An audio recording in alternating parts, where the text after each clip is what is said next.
You've been told to trust only what you can see, touch, and control. They said the universe is random, that life has no deeper meaning, that you have to fight, chase, and hold on tight or everything will fall apart.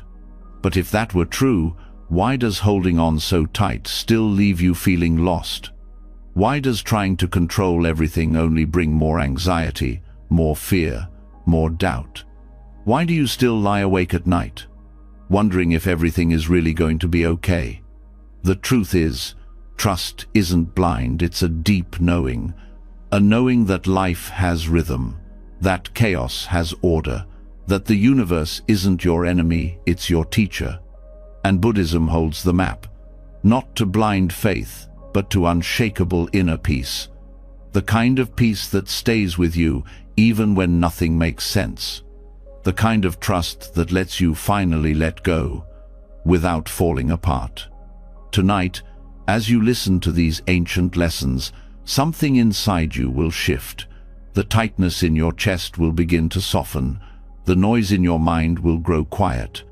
And in that silence, something deeper will awaken. A calm, a knowing, a trust not in the world as it appears but in the truth underneath it all. This isn't just another bedtime story. This is a journey back to the part of you that's always been safe, always been strong, always known the way. Are you ready to remember? Let's begin. You've felt it before, that heaviness in your chest when things don't go your way, that tight grip in your stomach when you try to control outcomes that refuse to obey. The world teaches us to fight, to push harder, to force results. But where has that gotten you? Tired, frustrated, worn down. There's a quiet part of you that knows there must be another way. This next part is not about giving up. It's not about becoming passive or helpless. It's about discovering a strength so deep, so grounded, it doesn't need to control anything to feel safe. That strength is surrender. And no, not the kind that feels like defeat. This is a different kind of surrender, the kind that Buddhism has whispered about for thousands of years. A surrender that sets you free, not makes you weak. Surrender, in Buddhism, is not the end of effort, it's the beginning of peace. It's choosing to loosen the grip on what you think should happen and returning to what is. Most people think surrender means you're letting life walk all over you, but that's not true surrender, that's resignation, and they are not the same. Resignation is when you stop trying, because you believe nothing will ever change. It's heavy, it's hopeless. You shrink, you disconnect, you disappear into numbness. But surrender is light. It's alive. It's full of awareness. Surrender sees clearly, acknowledging the pain, the uncertainty, the fear, and still choosing to let go of control because it trusts in something deeper than the surface of events. At the heart of this path is mindfulness, being fully here, not just watching your thoughts, but learning to rest in them without being carried away by them. It's like sitting by a river and watching the current flow. You don't try to stop the water, you don't jump in and try to swim upstream. You stay grounded on the shore, present, aware, still. When you practice this kind of presence, you stop needing to bend life into your shape. You begin to feel a subtle shift, a sense that even when things are uncertain, you're not lost. Even when things are painful, you're not broken. This is what happens when you stop resisting and start witnessing. You become anchored in something unshakable. Now, this doesn't mean you don't act. Buddhism never teaches us to just sit and wait for miracles. It teaches us to act without clinging to outcomes. That's the subtle power, knowing that you can give your full heart to something and still let it go. You speak the truth without needing to be understood. You love deeply without needing it returned in a certain way. You work hard without being owned by the results. This is one of the hardest things for the modern mind to accept. We've been trained that control equals safety. But Buddhism gently exposes this illusion. Control is temporary, fragile. It cracks under pressure. True safety comes from accepting the impermanence of everything and choosing to meet it with calm awareness instead of resistance. The Buddha taught that craving is the root of suffering. Craving doesn't just mean wanting something. It's the mental tightness, the grasping, the "it must be this way or I'll fall apart." That's the craving that burns us out. Surrender, then, is the release of craving. Not the release of desire, but the release of desperate need for life to meet our expectations. You can still set goals. You can still have dreams. The difference is, you are no longer tying your peace to the outcome. You are not saying, "I'll be okay if this happens." You are saying, "I will stay present and grounded no matter what happens." That's inner power. That's the power no one can take from you. Sometimes surrender looks like stopping, like resting, like choosing not to chase what keeps wounding you. Other times, surrender is fierce. It's standing your ground without needing to win. It's walking away from something not because you've lost hope, but because your soul is no longer willing to bargain for peace. It is not the same as giving up. It's giving up the struggle while still walking your path. There is a story in the Zen tradition about a monk who was robbed. The thief took everything except the monk's clothes. As the thief was leaving, the monk stopped him and said, "Wait, you forgot the gift of the moonlight." The monk had surrendered all attachment to possessions, but not from weakness, from freedom. He had nothing to lose, and therefore nothing to fear. This doesn't mean you need to give away your things or stop caring about your life. It means you stop clinging so tightly. You stop measuring your worth by what you hold. You stop fearing change. You start trusting that even when life takes, it often gives in ways we don't yet understand. Trusting the universe is not naive. It's not pretending everything is perfect. It's seeing clearly that you are not separate from the unfolding of life. You are part of the great wave. You don't need to control it. You just need to learn how to ride it. You surrender to the moment, not because you've lost power, but because you have it.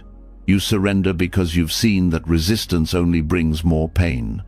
You've seen how trying to force people, situations, or timing only makes the journey heavier.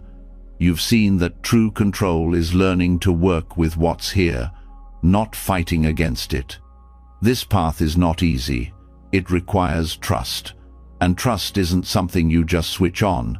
It's built through practice, through falling, getting up, and falling again.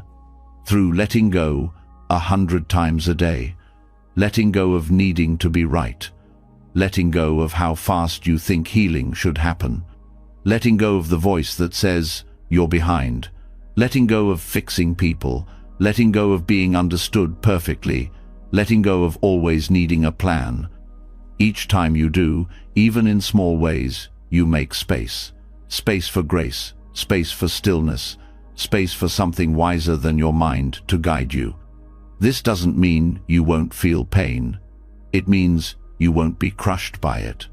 Because now, you don't fight it. You breathe through it. You make space for it. And in that space, the pain begins to soften. It begins to speak. It begins to heal. One of the reasons surrender is so transformative is because it brings you face to face with the part of you that always wants to escape discomfort. That part of you that says, "If I can just fix this, then I'll be okay." Buddhism doesn't try to take that voice away. It helps you hear it, understand it, and gently step back from it. You start seeing that you are not that voice. You are the awareness that hears it. From that space, you begin to feel something incredible. You begin to feel peace, no because the world changed, but because your relationship to the world changed. You're no longer at war with it. You're no longer at war with yourself. And this is where true strength comes from. Not from hardening, not from pretending you don't care, but from opening, from allowing, from walking with your fear instead of running from it. You might wonder, if I surrender, will I lose motivation? Will I stop achieving? The truth is, the opposite often happens. When you stop obsessing over outcomes, you actually free up the energy to do things with more clarity, more focus, more joy. You start to act from love instead of lack, from purpose instead of pressure. You show up more fully, not to prove yourself, but because showing up is a form of devotion. A devotion to the moment, a devotion to life, a devotion to your own growth. And even when things fall apart, even when doors close, you don't collapse. Because your peace was never built on the door staying open. It was built on knowing that when one path ends, another begins. You stop being afraid of change. You stop being afraid of uncertainty. You start to trust that even if you don't know what's next, something in you is already ready for it. This kind of surrender takes practice. It takes patience. It takes 1,000 small choices every day. Choosing to breathe instead of panic. Choosing to listen instead of argue. Choosing to rest instead of push. Choosing to trust instead of control. And little by little, these choices rewire your nervous system. They teach your body that it's safe to let go. They teach your heart that it's okay to not have all the answers. They teach your mind that it can stop fighting and start flowing. Eventually, surrender becomes second nature. Not because you don't care, but because you care differently. You care with open hands instead of clenched fists. You care with a steady heart instead of a scattered mind. You care without needing to grasp. And in that space, something beautiful happens. You begin to feel peace in the middle of the unknown. You begin to feel love even in the absence of approval. You begin to feel whole even when things are incomplete. This is the subtle art of surrender. It doesn't shout. It doesn't demand. It doesn't chase. It simply lets go. And in letting go, it rises. Let that be your practice tonight. Not giving up, but letting go. Letting go of force. Letting go of fear. Letting go of the story that says you must have everything figured out. You don't. You just need to trust the step you're on and take it softly. Because when you surrender not from weakness, but from wisdom, everything begins to change. Not outside you, inside. And that changes everything. And as the grip of control loosens, as the breath deepens, as surrender roots itself into the soil of your awareness, something even more subtle begins to rise, an ancient understanding that your presence in the world is not isolated. That your choices, your thoughts, your speech, your silence, they ripple outward, touching everything. Not as punishment, not as reward, but as conversation, a dialogue, a living interaction with the very fabric of existence itself. This is karma, and everything you've been told about it may only scratch the surface. Most people hear the word karma and think of a cosmic scoreboard. Do good, get good. Do bad, suffer. But Buddhism speaks of karma in a much deeper, more nuanced way. It's not a tally. It's not divine revenge. It's not a fixed sentence written in the sky. Karma is movement. Karma is the echo of intention. It is the language through which your inner world speaks to the outer one, and the outer responds.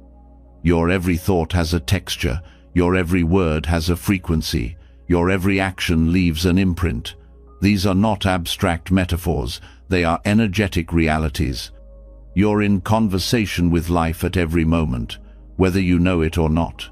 And karma is that conversation's current. It starts in awareness, not in what you do, but in why you do it. The root, the seed beneath the surface. When Buddhism speaks of karma, it doesn't speak just of behavior. It speaks of volition, the mind that moves before the action is born. That quiet flicker of intention is where karma begins. Say you speak kindly to someone. On the surface, it may look like compassion, but if your motive was to be liked or avoid conflict, The karmic imprint is different. It isn't about performance. It's about truth. The universe is not responding to your mask. It's responding to your essence. Karma doesn't care what you pretend to be. It listens to the purity or distortion of your motive. That's why awareness is everything. You can't change karma by manipulating appearances. You change it by transforming the mind that acts. Karma is not a rigid punishment system, but a subtle teacher. It mirrors what you are, not what you claim to be. This can be confronting, but it's also liberating, because it means you're not trapped by your past. You're not doomed by one mistake. You can purify karma the moment you see clearly and shift the way you respond. That's where the dialogue begins. You make a choice rooted in fear. The universe offers you a lesson, not to hurt you, to reveal the fear so it can be released. You act from compassion. The universe reflects that peace back in ways you never expected. It's not a vending machine. It's not a system of linear transactions. It's more like a relationship, one that deepens with every conscious step you take. This is why karma is not fatalistic. You are not a prisoner of your past. You're a participant in a living process. Even if the conditions you're in today are the fruit of past seeds, the way you meet them now plants new seeds for tomorrow. And that, Buddhism teaches, is your real power. The key is to stop seeing karma as a scorekeeper and start seeing it as a compass. It doesn't exist to punish you, it exists to guide you, to reveal where you're aligned and where you're off course. The discomfort you feel after acting out of ego, that's karma speaking. The peace that arises after a selfless act, that's karma responding. And it's not always instant. Some karmic waves take time to return. Like seeds that bloom in the right season, some karmic results need time, space, and the right conditions. That's why patience is part of the path. That's why mindfulness is essential, because you can't always trace the line between cause and effect. But you can stay committed to planting seeds of clarity, compassion, and truth. This commitment turns your life into sacred communication. You stop reacting blindly, you start responding intentionally, your presence becomes cleaner, your choices become sharper. Even your mistakes become part of your awakening, because when they're seen without denial, they stop repeating themselves. That's one of the deepest lessons karma teaches. You are never being punished, you're being shown. Shown what still hurts, shown what still drives you unconsciously, shown where you still grasp, or avoid, or escape. Not so you can feel shame, but so you can feel freedom. Freedom doesn't come from avoiding karma. It comes from understanding it. Seeing how every painful loop is not a curse, but a reflection of something unresolved. When you meet it with courage, it softens.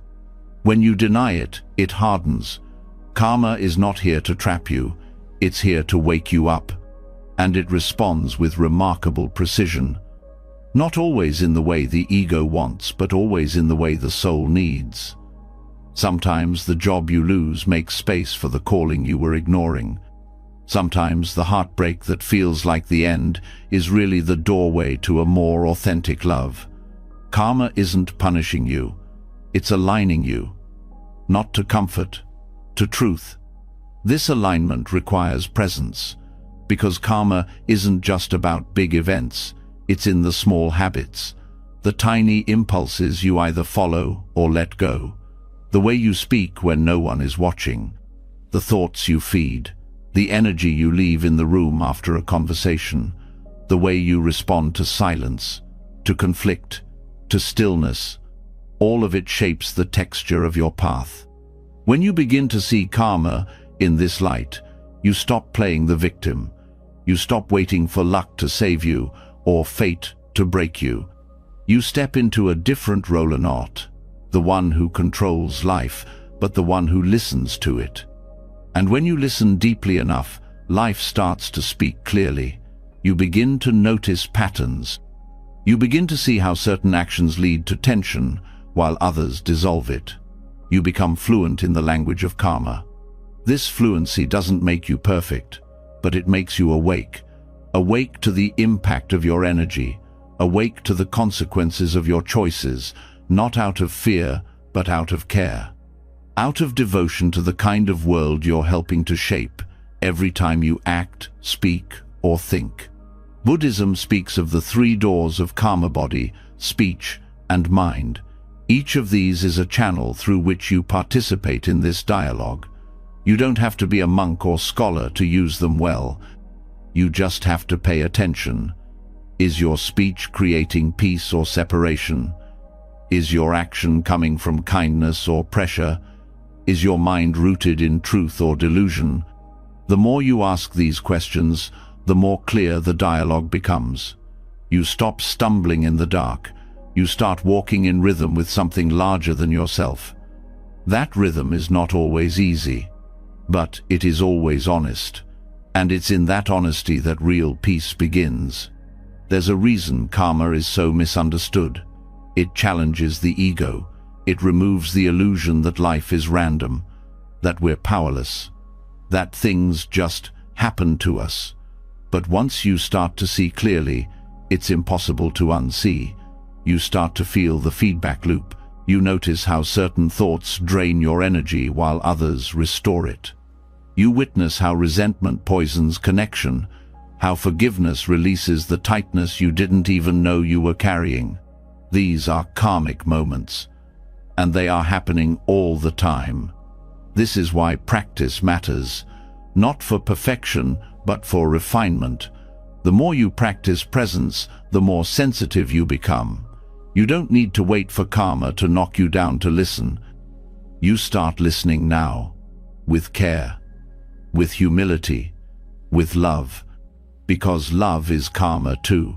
Real love, not attachment, not control, but the kind of love that gives freely, listens deeply, and holds space without expectation. When your actions begin to rise from that place, karma shifts. Your life softens. You start to meet people who reflect your own growth. You find yourself in spaces that nourish you. Not because you manipulated life, but because you stopped resisting its natural flow. There's no shortcut to this, no secret formula, just presence, just honesty, just the courage to look at your life not as a random collection of events, but as a mirror. Every experience, a message. Every relationship, a lesson. Every challenge, an invitation. Some people hear this and feel overwhelmed, as if karma means every little thing will come back to haunt them. But that's not how it works. Karma isn't trying to punish your ignorance, it's offering you chances to grow out of it. It's the engine of evolution. It gives you exactly what's needed, not to shame you, but to shape you. That's why kindness matters, integrity matters, stillness matters. Because what you put into the world doesn't disappear. It echoes, it returns. And not always in the way you expect, but always in the way you need. That's the hidden beauty of karma. It's intelligent, it's intimate, and it's always inviting you back to balance, back to presence, back to truth. And so the practice continues, not to escape karma, but to participate in it fully, to live in a way that leaves soft footprints, to speak in a way that clears the air, to think in a way that uplifts, even when no one is listening, because someone is always listening. The universe hears what's behind your words. It hears what you won't say out loud. It reads the space between your actions, and it responds not to punish you, but to remind you. Remind you of who you really are beneath the patterns, beneath the ego, beneath the fear. Karma is not about being perfect. It's about being real, being aware, being responsible, no in a heavy, moralistic way, but in a sacred, empowering one. You are not here to chase approval. You are not here to manipulate outcomes. You are here to walk with awareness, to speak with integrity, to act with compassion, to live as if the universe is not outside of you, but inside you, responding to every vibration you release. Because it is. And once you know that, once you feel that, you can't live unconsciously anymore. You begin to choose with care.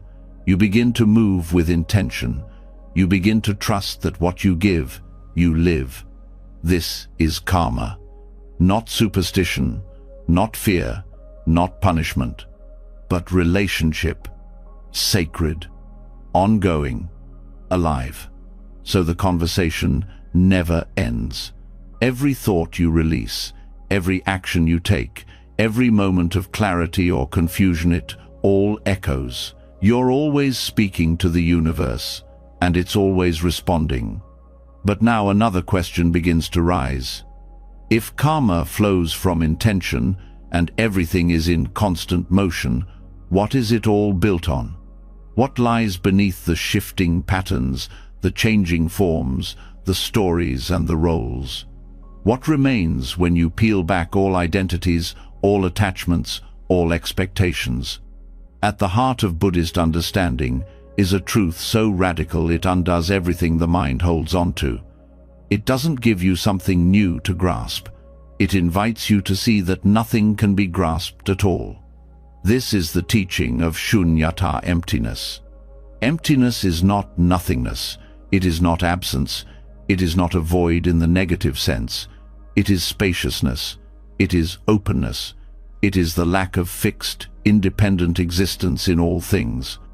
It is the realization that nothing exists in isolation. No self, no object, no event arises on its own. Everything arises in dependence on countless other causes and conditions. And this changes everything. Because when you truly see this, not just intellectually, but as a living truth, you stop clinging. You stop demanding permanence in a world that is built on change. You stop trying to build your sense of self on things that cannot hold the weight of identity. You loosen the grip on the idea of mine and me, and you begin to relax into something far more honest, flow. Understanding emptiness doesn't make you cold or detached. It makes you clear. Clear that your suffering comes not from impermanence, but from wanting things to be permanent, from treating the temporary as final, from grasping at shadows and wondering why your hands stay empty. But when you stop grasping, you begin to trust. Not because everything feels safe or predictable, but because you realize you were never in control to begin with. You realize that the unknown is not your enemy. The unknown is the nature of everything. And the more you resist it, the more it hurts. Emptiness reveals the space in which life unfolds. It's the silence between thoughts, the stillness behind movement, the open sky in which clouds appear and vanish. When you rest in this space, you stop fearing the next moment. You stop needing to hold on to the last one. You open. This openness is not passive. It's deeply alive. Emptiness allows full engagement with the present because you are no longer distorting it through attachment. You see clearly.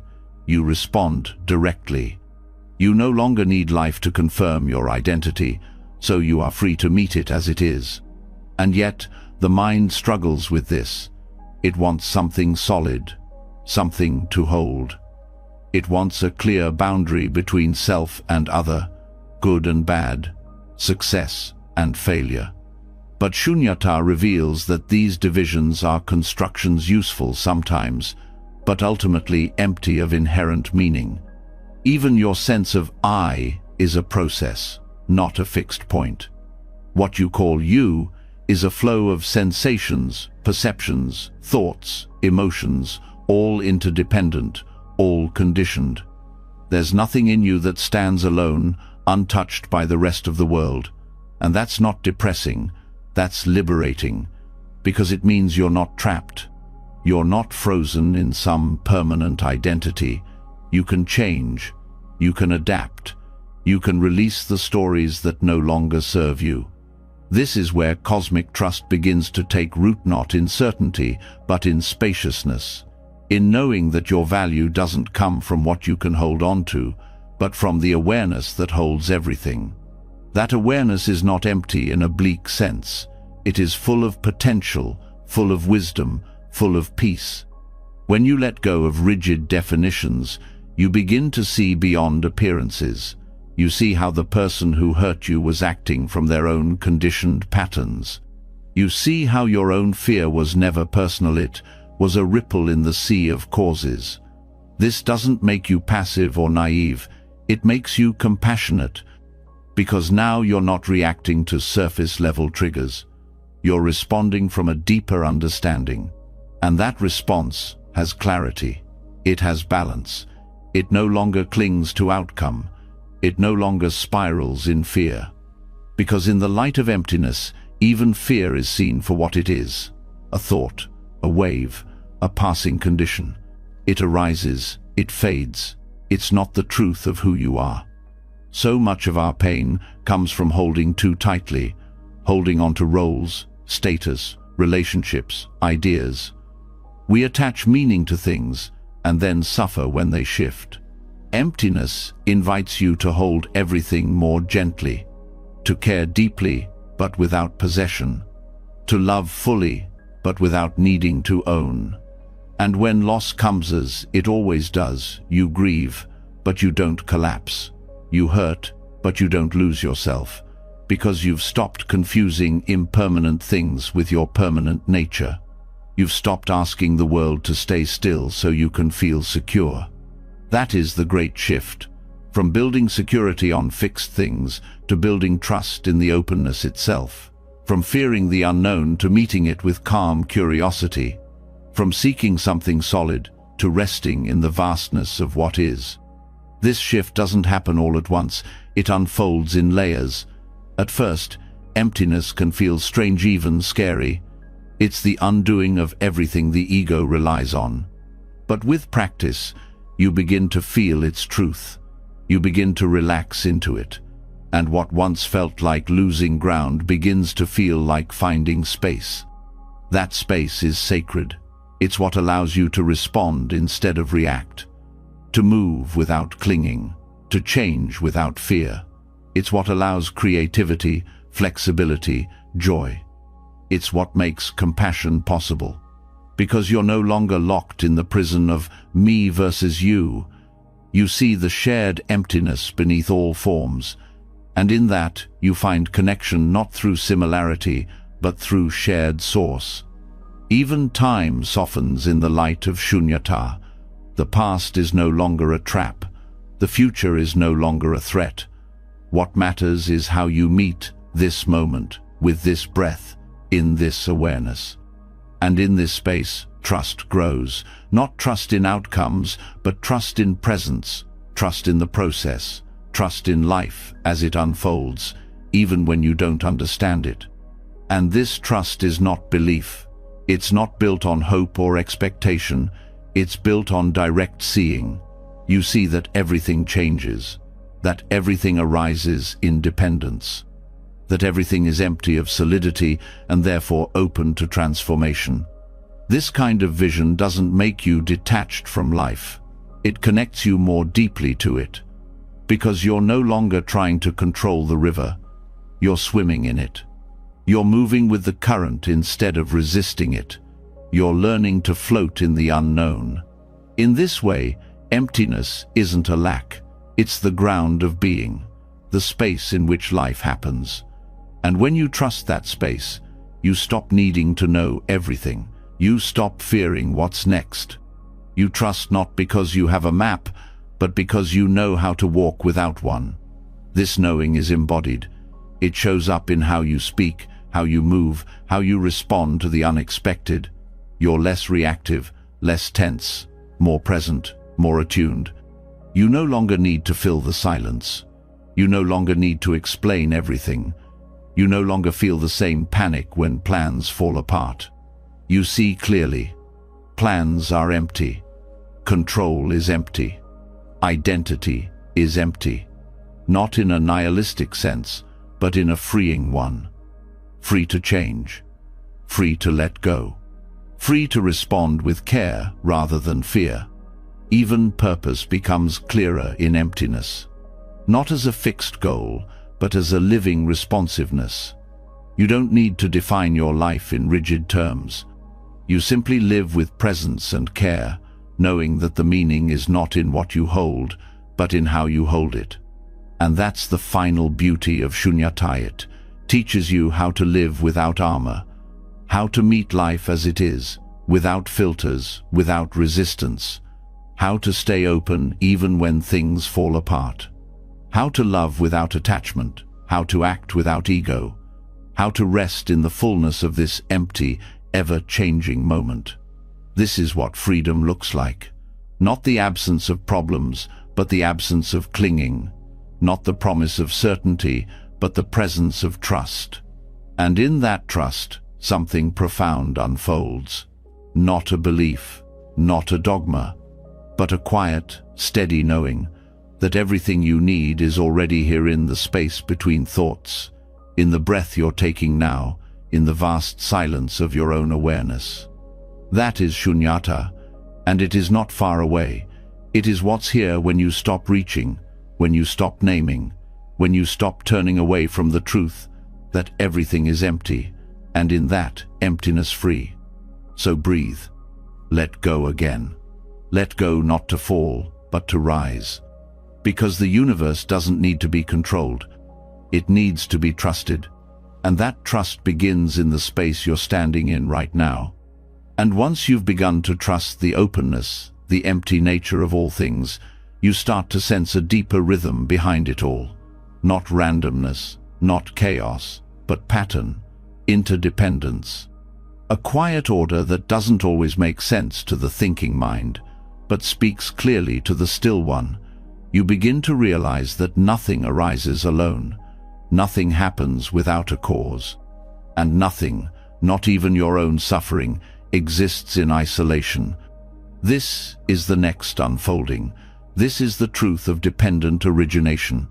In Buddhism, this principle reveals that everything arises based on conditions. Not just the obvious ones, but layers upon layers of subtle influences that stretch far beyond what we can directly perceive. This isn't philosophy for philosophy's sake. It's a mirror showing you how your life, your reactions, your emotions, and your habits are not standalone events.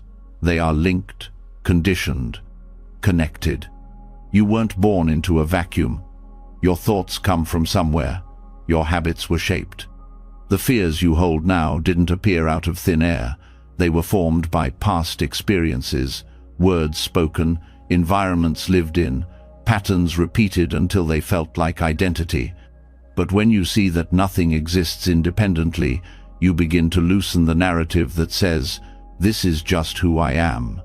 Because if everything depends on causes, then change is always possible. If your pain is conditioned, it can be unconditioned. If your anger has roots, those roots can be seen and released. This view gives you more than hope. It gives you a path. Dependent origination teaches that we are not isolated islands. We are strands in an infinite web, every thread affecting the others. Your mood affects your thoughts. Your diet affects your energy. Your breath affects your nervous system. Your presence affects the people around you. Nothing stands apart. And the more deeply you understand this, the more carefully, compassionately, and wisely you begin to live. When something goes wrong, the mind loves to search for one cause, one person to blame, one mistake to regret. But life doesn't work like that. There are no single-threaded problems. There are no standalone emotions. Every moment is a result of a constellation of influences, some seen, some not. When you accept this, you stop trying to control every detail. You stop obsessing over one failure or one decision. You begin to trust the complexity, the unfolding, the bigger picture. And that trust doesn't make you passive, it makes you more awake. You start to look deeper. If someone lashes out at you, you look beyond the surface. You see the layers, fear, conditioning, maybe even the pain they've inherited from others. You don't excuse harm, but you stop seeing it as personal. You stop reducing people to their worst moments. You remember that they too are shaped by causes, and that creates space for compassion. In your own life, this view changes everything. Let's say you're feeling anxious. Instead of labeling it a flaw, you trace its causes. Maybe it's connected to lack of rest, or too much caffeine, or unresolved grief, or a thought pattern from years ago. You gently untangle the web, not with judgment, but with curiosity. You stop treating your mind like a mystery or a threat. You begin to see it as a system, a beautiful, complex one that you can understand more fully over time. This understanding brings freedom, not because you can control every condition, but because you stop feeling powerless in front of them. You realize that small shifts matter, that planting one seed of mindfulness today affects how you respond tomorrow, that taking care of your body affects the clarity of your mind, that one compassionate choice ripples through your relationships in ways you may never fully see, but still shape everything. The law of dependent origination also opens your eyes to impermanence in a practical way. Because if things arise due to causes, and those causes change, then what has arisen will also pass. No feeling lasts forever. No state of mind is final. Everything flows, everything evolves. And if you trust this, you stop clinging so tightly. You hold pain with more spaciousness, because you know it's moving. You hold joy with gratitude, because you know it's part of a wave. This does not mean you become indifferent. You care more deeply, but your care becomes wiser. You start to focus on conditions, not just results.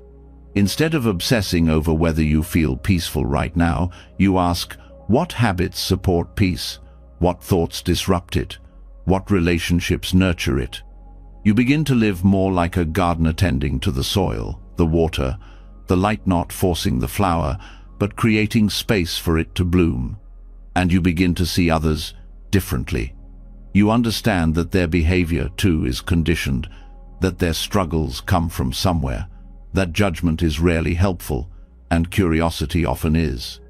This softens your reactions. It expands your patience. It doesn't make you naive, it makes you grounded in wisdom. Because dependent origination doesn't just explain suffering, it also explains healing. It tells you that no transformation happens in a vacuum. Healing happens in relationships, in safe environments, in new patterns built slowly over time. This is why community matters. This is why your surroundings matter. You start to choose more carefully, not out of fear, but because you know you're always being shaped. The concept also dismantles the illusion of control in a powerful way. Not to leave you helpless, but to set you free from the obsession with controlling what is beyond your reach. You begin to focus on what is within your reach, your actions, your attention, your speech, your inner response. You let go of needing to predict every outcome. You shift your energy to showing up well in this moment, knowing that this moment contributes to what comes next. And that brings peace, because the anxiety of trying to manage the future begins to ease. You begin to understand that the future is not a blank canvas you can control, it's a living field shaped by what you water today. So you water it wisely. You bring presence into your choices. You align your energy with the values that matter. Not perfectly, but steadily. The more deeply you live this, the more reverence you feel for the unseen, for the slow, for the complexity behind every moment. You begin to trust the process, even when you can't see all the threads. You begin to trust that your efforts, though small, are never wasted, because even the smallest cause contributes to change. This shift also helps you release guilt, because you stop believing you were supposed to know everything. You stop beating yourself up for what you didn't understand at the time. You see clearly, you were shaped too, and now that you know more, you do better. That's enough. That's the path, and it's unfolding one condition at a time. This teaching invites humility too, because no one stands alone. No success is isolated, no failure is total. You begin to see how everything good in your life has been supported by teachers, by kindness, by sacrifices you may never know. And this makes you grateful. It makes you want to give back, to become a positive condition in someone else's life. That's the power of dependent origination. It builds a sense of responsibility, but not one rooted in fear, one rooted in care, in presence, in the understanding that what you do matters, even if the results take time, even if you never see them fully bloom. It's a call to live intentionally, to stop asking, will this fix everything? And start asking, is this one step in the direction of truth, compassion, or wisdom? You no longer demand immediate results. You trust the process. You become more patient with yourself and others. This understanding also helps dissolve resentment, because you see how people are caught in their own conditioned loops. It doesn't excuse harm, but it helps you understand why people repeat pain. And in that understanding, forgiveness becomes more possible. Not forgetting, but letting go of the illusion that it was ever personal. You also start to see your own conditioning more clearly. The stories you inherited, the assumptions you've never questioned. And instead of feeling shame, you feel empowered because now you can shift them. Not overnight, but slowly. Through new choices, through deeper awareness, through better questions. Even meditation becomes clearer in this light. You stop trying to force silence. You see that calm arises from certain conditions: slower breath, relaxed body, focused attention. You stop fighting the noise and start tending to the ground. And over time, stillness arises not as a reward, but as a natural response to the space you've made. You learn to trust cause and effect not as a dogma, but as a deep rhythm of life. And this trust changes your relationship to uncertainty. You stop needing to control outcomes. You begin to focus on your side of the web. You take care of your thread, and you trust that doing so supports the whole. There's beauty in this. There's peace. Because even when life feels chaotic, you begin to sense the deeper weave. The invisible threads connecting your pain to your healing, your confusion to your growth, your isolation to your eventual connection. You stop seeing your life as a collection of broken pieces. You start seeing it as a tapestry still being woven. Every choice matters. Every small shift in thought, every breath taken with awareness, every kind word, it all ripples. So when life feels overwhelming, you don't freeze. You return to the basics. You ask, what is one condition I can change right now? Can I soften my breath? Can I speak more gently? Can I choose a thought that aligns with care? These aren't small things. They are the path itself. Because in a world built on interdependence, there are no neutral moments. Everything you do is part of something larger. And when you remember this, not just as theory, but as lived experience, you walk differently, you speak more mindfully, you live more fully. Not out of pressure, out of reverence, out of trust in the web, the one you're already part of, the one that's holding you, even now. And the more you sense the web, that endless flow of causes, conditions, choices, and consequences, the more one question begins to echo beneath it all. Who is the one experiencing this? The thoughts, the reactions, the roles, the feelings, they come and go, shift and change, rise and fade. But if everything is interdependent, constantly shaped by what surrounds it, then what is this thing we call me? This is where the teaching goes deeper, into the heart of self, into the illusion that something fixed, permanent and separate sits at the center of your experience, into the Buddhist insight that there is no self, and that understanding this is not a loss but a profound freedom, one that builds a kind of faith that no outer certainty can ever give. To hear that there is no self can be unsettling at first. The ego, so used to building and defending identity, tightens in confusion. But Buddhism does not teach that you don't exist.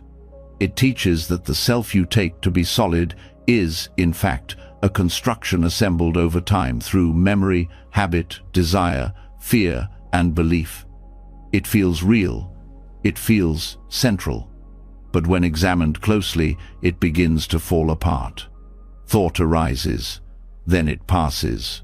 A mood appears, then shifts. The body changes year by year. What you believe at 20 may not hold at 40. What you cling to today may dissolve tomorrow. So who are you beneath all that movement? What remains when the labels drop away? The answer, in Buddhist thought, is not a hidden core or secret soul. It is awareness itself, clear, boundless, open, and unowned. Not a self behind experience, but a field through which experience flows. The moment you stop clinging to a fixed identity, something expansive reveals itself. And it isn't a void of meaning. It's a release of confusion. You begin to see that the self you defend, your reputation, your opinions, your story, is not the stable foundation you thought it was. It's a pattern, a reflex, a response to conditions. And while it's functional, it's not ultimate. Recognizing this doesn't erase your personality, it removes the illusion that your personality defines you. And this is where unshakable faith begins to emerge. Not the faith of blind belief, but the faith that comes when you stop placing your security in something that always changes. As long as you tie your worth to your image, you will suffer. As long as you chase meaning through roles and titles, you will remain anxious. As long as you believe you are the thinker of every thought, the controller of every feeling, the doer of every action, you will live in fear of falling short. But when you see clearly that there is no solid self to protect, you soften, you relax. The need to win, to prove, to justify begins to dissolve.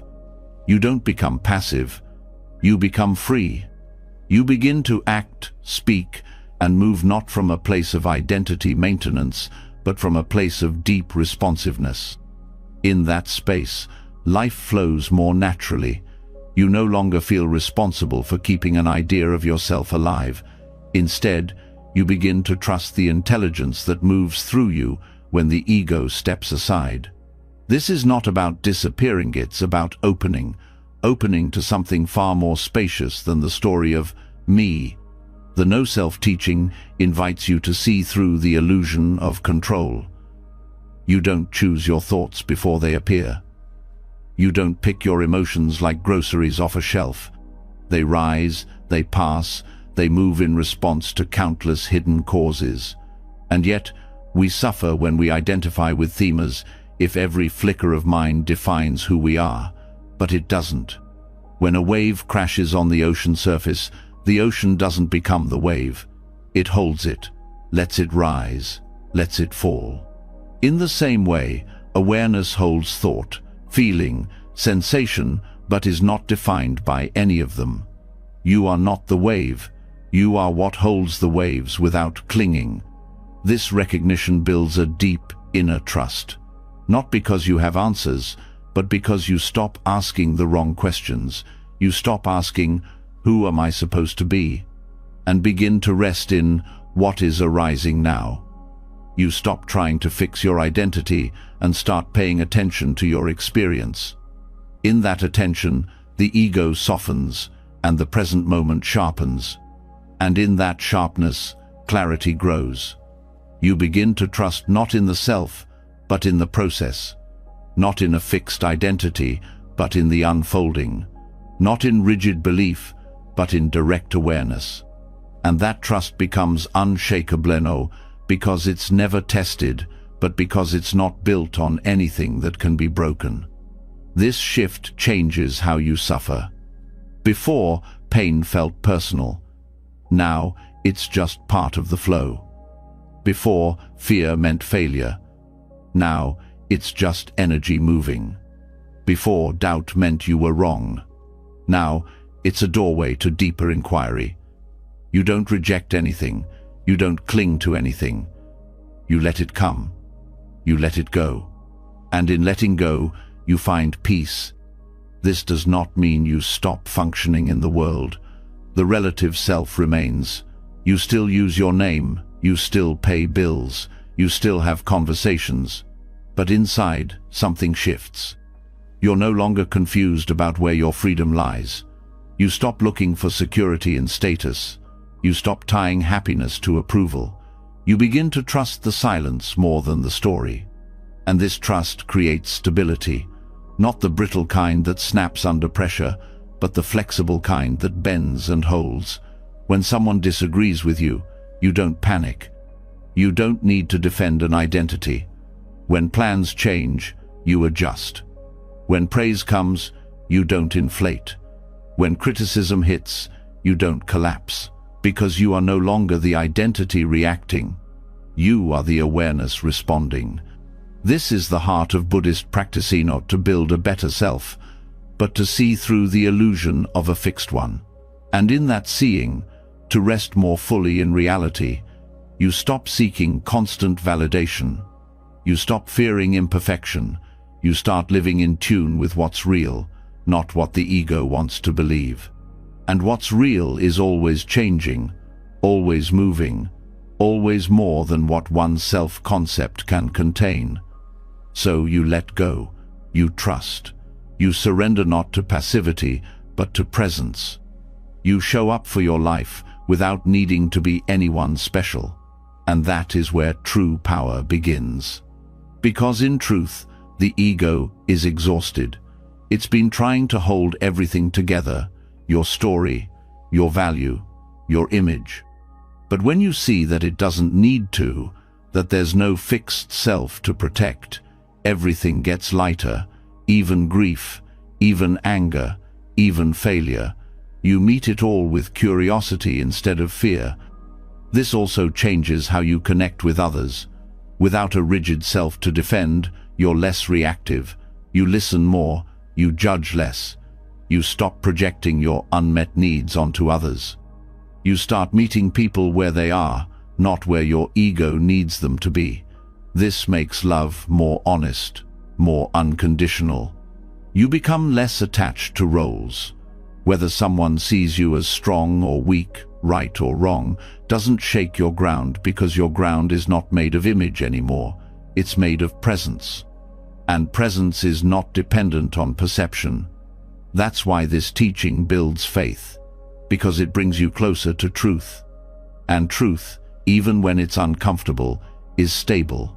The closer you are to it, the less you fear life, the less you fear death, because both are part of a process, not interruptions to a self. When there is no fixed self to preserve, there is no fear of losing it. And that's the root of deep spiritual confidence, not egoic pride, but quiet strength. You no longer need to feel important, you just need to be clear. You no longer need to feel certain. You just need to be present. You no longer chase meaning in the future. You live it now, by being fully here. There's beauty in this, because once you release the pressure to be someone, you are free to truly see. To notice the breeze, the breath, the light, the subtle unfolding of life, as it is, not as you want it to be. You stop editing the moment, you start participating in it. And even when old habits return, as they will, you don't panic, you don't fall back into shame. You see them, you greet them, you work with them, without judgment, without identification. You treat even your egoic patterns as passing clouds, not as failures, but as conditions to be understood. This is what it means to walk the middle path, not clinging to the self, not denying experience, but resting in the awareness that holds both. That awareness doesn't belong to you. It is what you are when the mind is quiet, when the story softens, when the labels drop. It's peaceful there, not because life stops hurting, but because your relationship to pain has changed. You stop needing to escape it. You stop turning it into identity. You meet it, you hold it, And then, when it's ready, you let it go. And even if it stays, you stay with it not as the one who suffers, but as the one who sees. In the end, the no-self teaching isn't about losing yourself. It's about seeing through the layers that were never you to begin with, and in that seeing, a quiet trust begins to grow. A trust that doesn't waver when plans fall apart. A trust that doesn't need applause. A trust that doesn't collapse under change. Because now you know, you were never the wave. You were always the ocean. Still, vast, free. And as the grip of ego fades, as the story of me dissolves into the stillness of awareness, something begins to surface, something deeper than thought, quieter than emotion, clearer than analysis. A presence that doesn't argue, a knowing that doesn't need proof. Once the mind stops shouting and the identity stops reaching, a space opens. And in that space, something profound happens, not with noise, but with silence. This is the quiet invitation of noble silence keynote, the absence of sound, but the fullness of stillness. A silence that does not disconnect you from the world, but connects you to it in a more honest way. One that doesn't suppress expression, but reveals what is true beneath the layers of noise. This kind of silence isn't empty, it's full of clarity, depth, and listening. In Buddhist tradition, noble silence isn't about muting the voice, it's about quieting the noise that clouds inner perception. The teachings describe it not just as a lack of talking, but as a presence so complete it doesn't need to speak. It is the silence that comes not from force, but from understanding. A silence chosen, not imposed. This silence has a purpose. It is not a retreat from life, but a deeper entry into it. By stepping back from habitual talking, explaining, defending, and interpreting, you make room to hear what usually gets buried. The body speaks, the emotions surface. The deeper knowing that words cannot carry begins to rise. You begin to hear your life in a new way, not as a story being told, but as a living field of experience unfolding.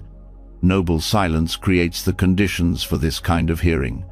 In ordinary life, most of what we say is reactive. We fill space out of habit, anxiety, or discomfort. We speak to be seen, to be right, to be safe. But silence slows that down. It pauses the performance. It allows you to observe what is driving your need to speak. You begin to see which words come from clarity and which come from fear. In the absence of noise, thoughts don't disappear, but your relationship to them changes. You begin to notice their patterns. You notice how quickly the mind jumps to self-reference, how often it replays the past, how much it needs to interpret, justify, plan, or narrate. Silence brings these tendencies to light, not to shame them, but to see them for what they are: habits, not truths. This awareness brings space. Space to choose, space to listen, and not just to others, but to yourself. In silence, intuitive knowing becomes more accessible, no because it wasn't there before, but because now there's less interference. You begin to distinguish the voice of habit from the voice of insight. One is loud, urgent, restless. The other is quiet, stable, steady. And the more you listen, the more clearly you hear. The silence also brings you closer to the present.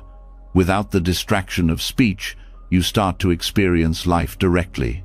You feel the breath more fully. You notice the tension in your body. You see the details of your surroundings with sharper attention.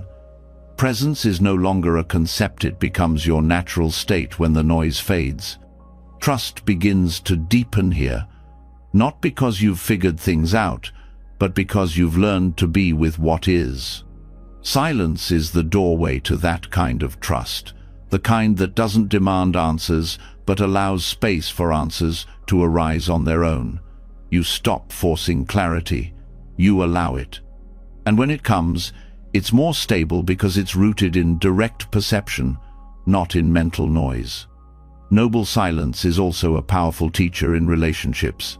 It reveals how much of our connection is built on assumptions, projections, and the need to fill space.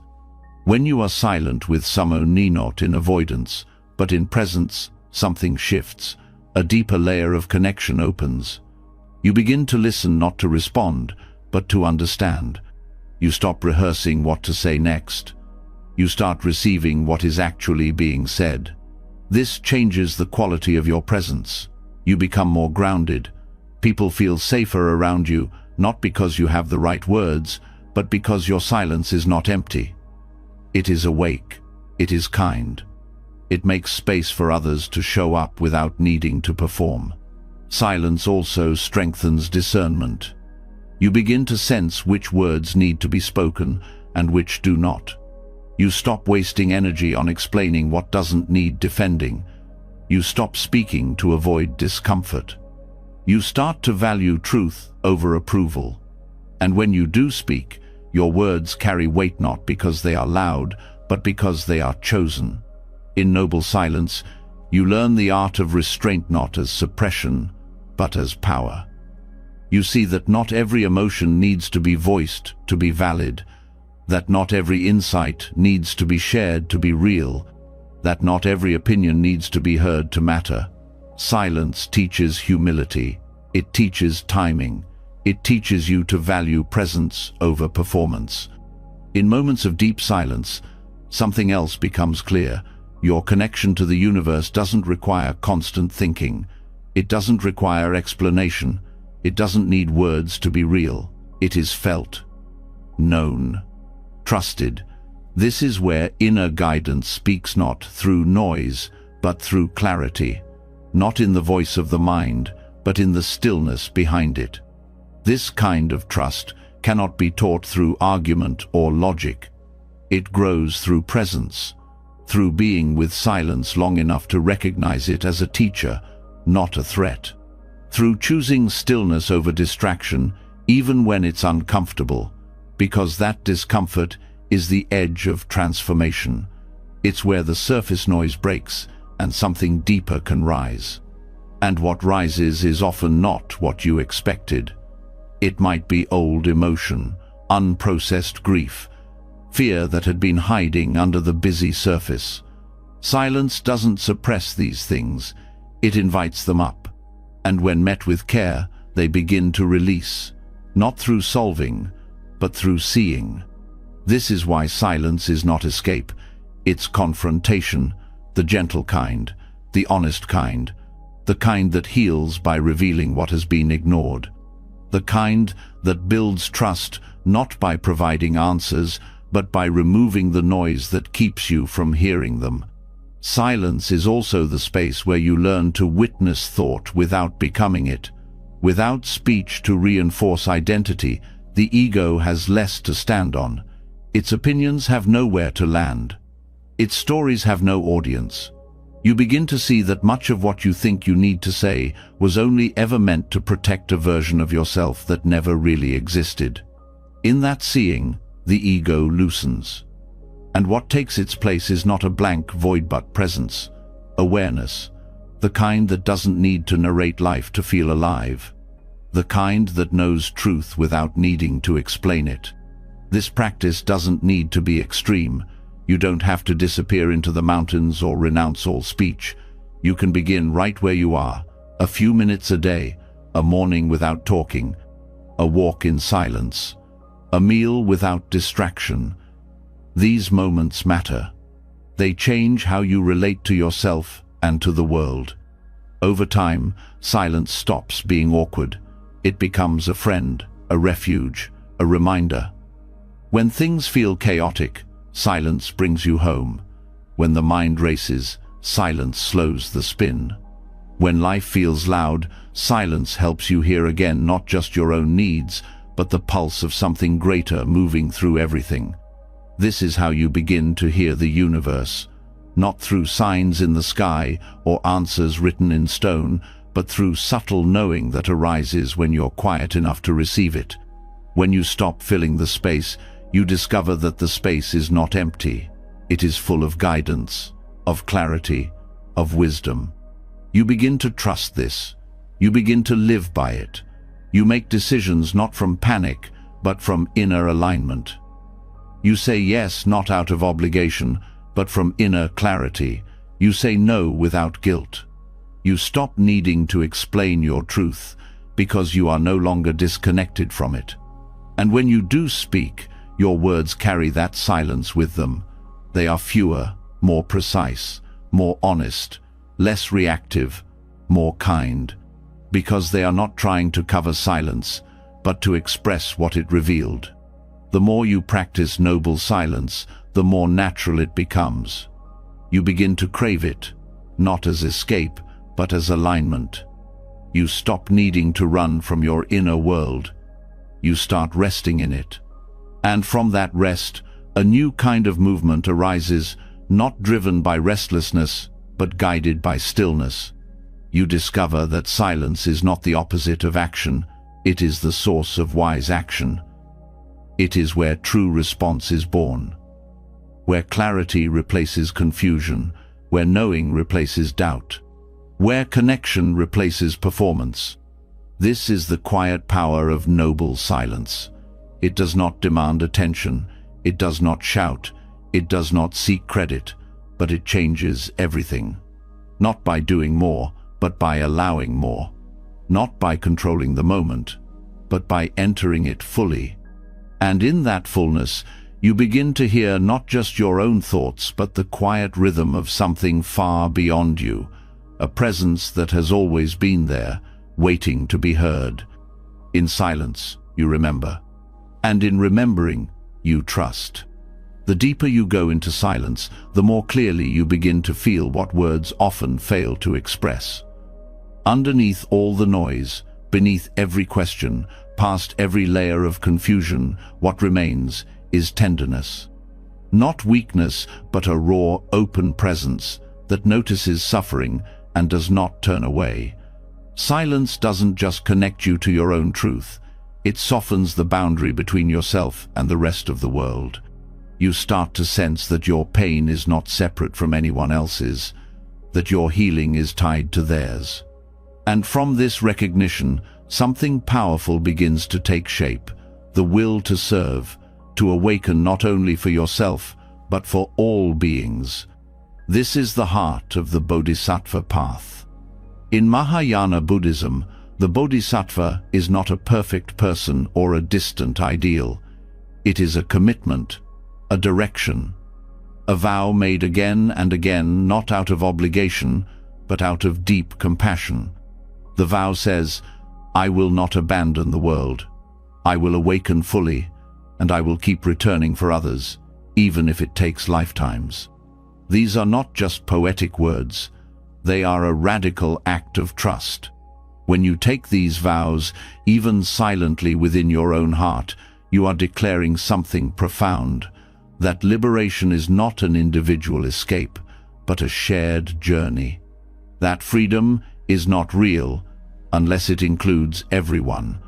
That the deepest purpose is not self-improvement, but boundless care. This vow shifts everything. It anchors your path in something bigger than your own comfort. It gives meaning to difficulty. It reframes struggle. When pain arises, you no longer ask only how to escape it, you ask how to use it, how to understand it, how to transform it, and how to help others through it. Your suffering stops being personal. It becomes part of your training, part of your capacity to understand the pain of others without turning away. The Bodhisattva doesn't wait to be perfect. That's not the point. The vow is made in the middle of the mess, in the face of doubt, in the presence of fear. The vow is what carries you through those states. It holds you when your own motivation falters. It reminds you that the path is not about feeling good all the time. It's about staying present, open and committed, even when it's hard. Taking this vow means you start to live from a different center. Instead of constantly asking, "What do I need?" you begin to ask, "What is needed?"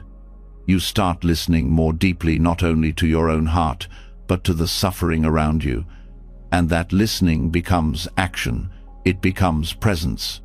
It becomes a willingness to keep going even when it's uncomfortable, because something in you has seen that compassion is more powerful than fear. And here's the most beautiful part. The more you give yourself to this vow, the more supported you feel. Not by certainty or control, but by a deeper current.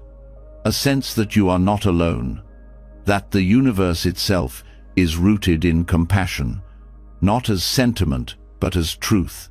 You begin to trust this not as belief, but as something you feel in your bones. A knowing that grows as you live the vow, not just think about it.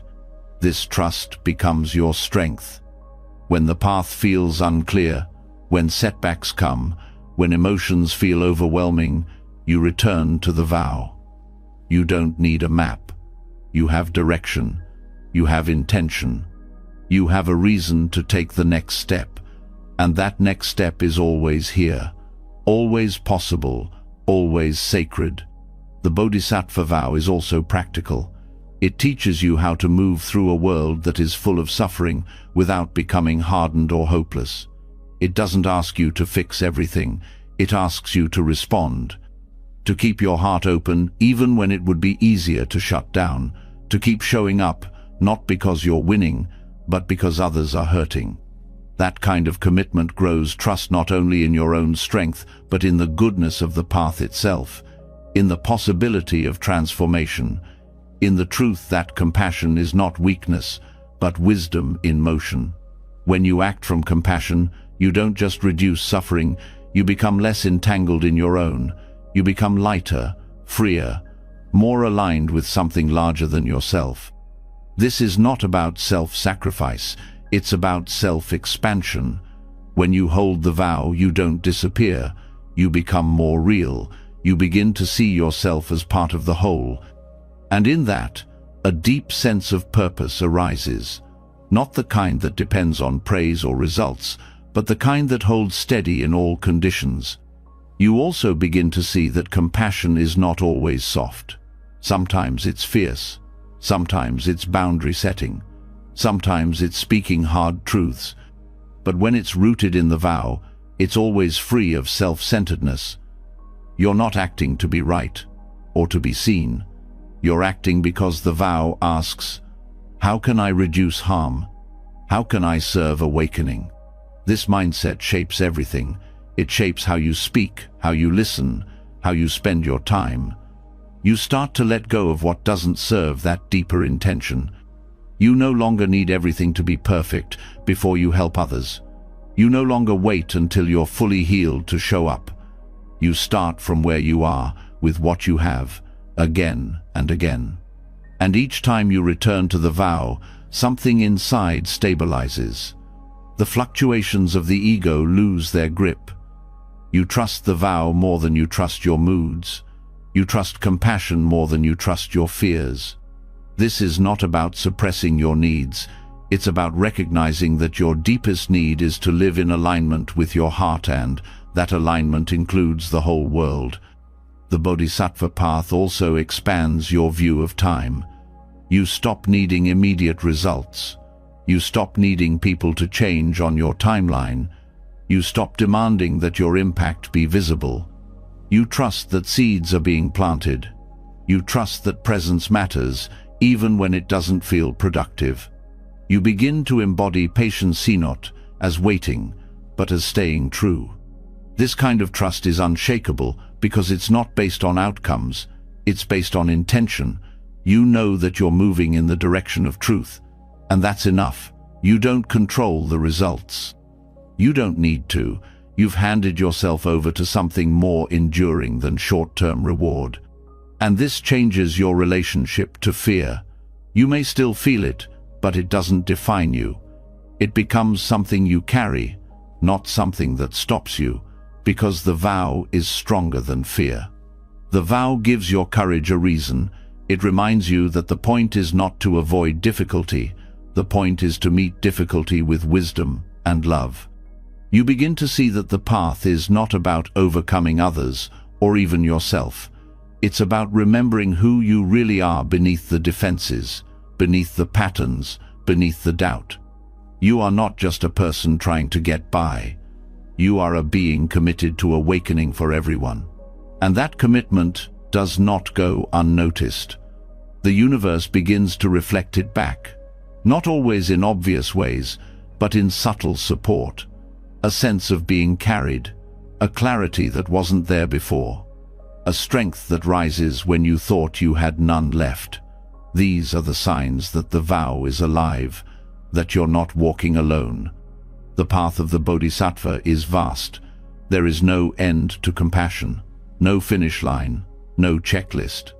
But that's what makes it so powerful. It asks for your whole life not as perfection, but as offering. Not as performance, but as presence. You don't need to be anyone special. You just need to care deeply and act accordingly. Over time, the vow becomes less about words and more about being. You no longer have to remind yourself what matters. You embody it. And that embodiment becomes a light for others, not because you're trying to lead, but because people feel something steady in you, something trustworthy, something real. This is how the vow anchors your trust, not in certainty, but in connection, not in control, but in compassion. You begin to see the whole world as part of your path. Every being, every moment, every breath becomes an opportunity to wake up and to help others wake up too. And this brings joy, not the fleeting kind, but the deep joy of living in alignment, of knowing that your life is not separate from the whole, that your healing supports the healing of others, that your presence matters even when no one sees it, that your vow lives in everything you do. This is not a burden, it is a blessing, a reminder that you are not here only for yourself. You are here as part of something larger, and that something is woven through with compassion. You can feel it when you pause, when you breathe, when you remember. And when you do, you return to the vow again, quietly, fully, willingly, and that is enough. And when you make the vow to walk the path not just for yourself, but for all beings, something fundamental shifts inside. You begin to feel it not as an idea, but as truth. You are not separate. Your suffering is not just yours. Your healing reaches beyond your skin. Every act of care, every moment of mindfulness touches a thread in a much larger fabric. You are already connected. And this connection is not poetic. It is reality. One that Vietnamese Zen master Thich Nhat Hanh called into being. This word, gently offered and endlessly deep, carries a simple but life-altering truth. Nothing exists by itself. Everything depends on everything else. A flower cannot grow without the rain, the soil, the sun, the gardener, and the centuries of life that made those elements possible. A person cannot breathe without trees, cannot speak without language, cannot live without others who walk beside them, near or far. To be is to interbe. Thich Nhat Hanh's teachings on interbeing are not abstract. They are deeply practical and immediately personal. They offer a way to experience life, not through the illusion of isolation, but through the lens of belonging. Not the kind of belonging that requires approval or fitting in, but the kind that simply is. You belong because you exist, and you exist through others. When you see this clearly, fear begins to soften. Much of the fear that lives in the human heart comes from the belief that we are alone, that our pain is ours alone to carry, that our joy is fleeting because it ends with us, that our mistakes cut us off from love. Interbeing dissolves this illusion. It shows that your joy is part of a shared field, that your pain echoes through generations, not to burden you, but to be seen, felt, and transformed. That your existence is never separate, even when you feel lonely. This does not mean we lose ourselves in others. It means we see ourselves more clearly because of others. Thich Nhat Hanh often spoke about how we cannot remove a sheet of paper from the tree, the sun, the logger, or even the clouds. The paper holds all of them.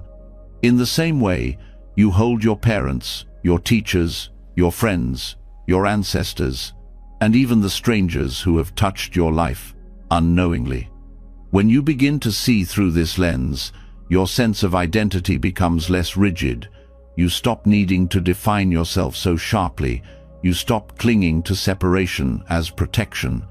Instead, you soften into connection, not in theory, but in the way you breathe, the way you speak, the way you listen. You begin to understand that your words affect not only the person you speak to, but the entire atmosphere of your world. Thich Nhat Hanh invited people to experience this by slowing down, by walking gently, by eating with awareness, by speaking with intention. These practices are not rituals for their own sake. They are doorways. When you eat a piece of fruit with full attention, you taste not just the sweetness, but the earth, the rain, the sun, the hands that picked it. You taste the world in a single bite. And in that awareness, gratitude arises not forced, but natural. This awareness of interbeing also deepens responsibility, not out of guilt, but out of love. When you realize that your well-being depends on the well-being of others, you care differently. You don't act only for yourself. You begin to see that healing your own heart helps soften the hearts of others, that being patient with yourself allows you to be more patient with the world, that when you speak with kindness, you shift the air others breathe. Interbeing teaches that transformation is not linear or limited to one person at a time. It ripples. Every moment of presence, every act of compassion is part of a larger movement.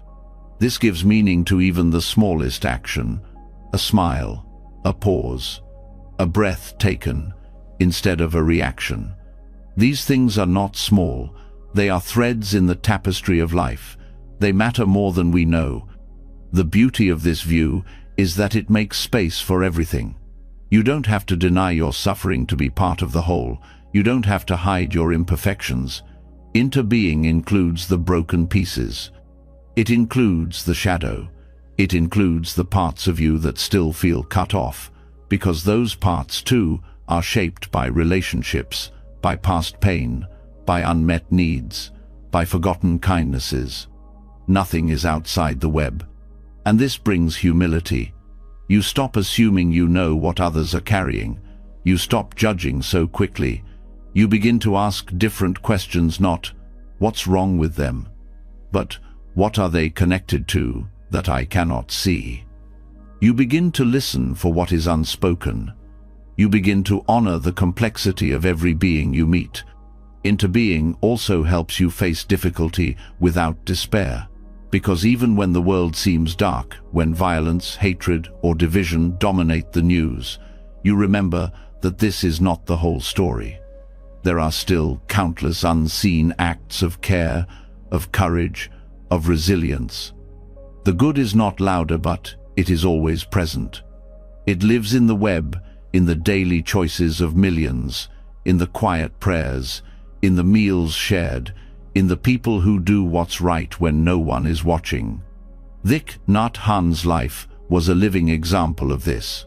A monk, a poet, a peace activist worked tirelessly for justice, but always from a place of deep stillness. He never separated inner peace from outer action.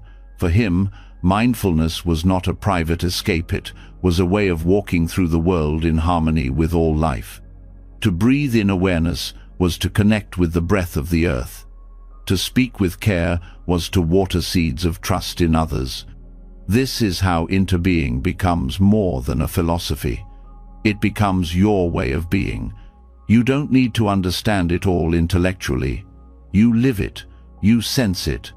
You begin to feel that your heartbeat is part of something larger, that your healing is the earth healing, that your laughter is the sky clearing, that your tears are part of the river flowing toward wholeness.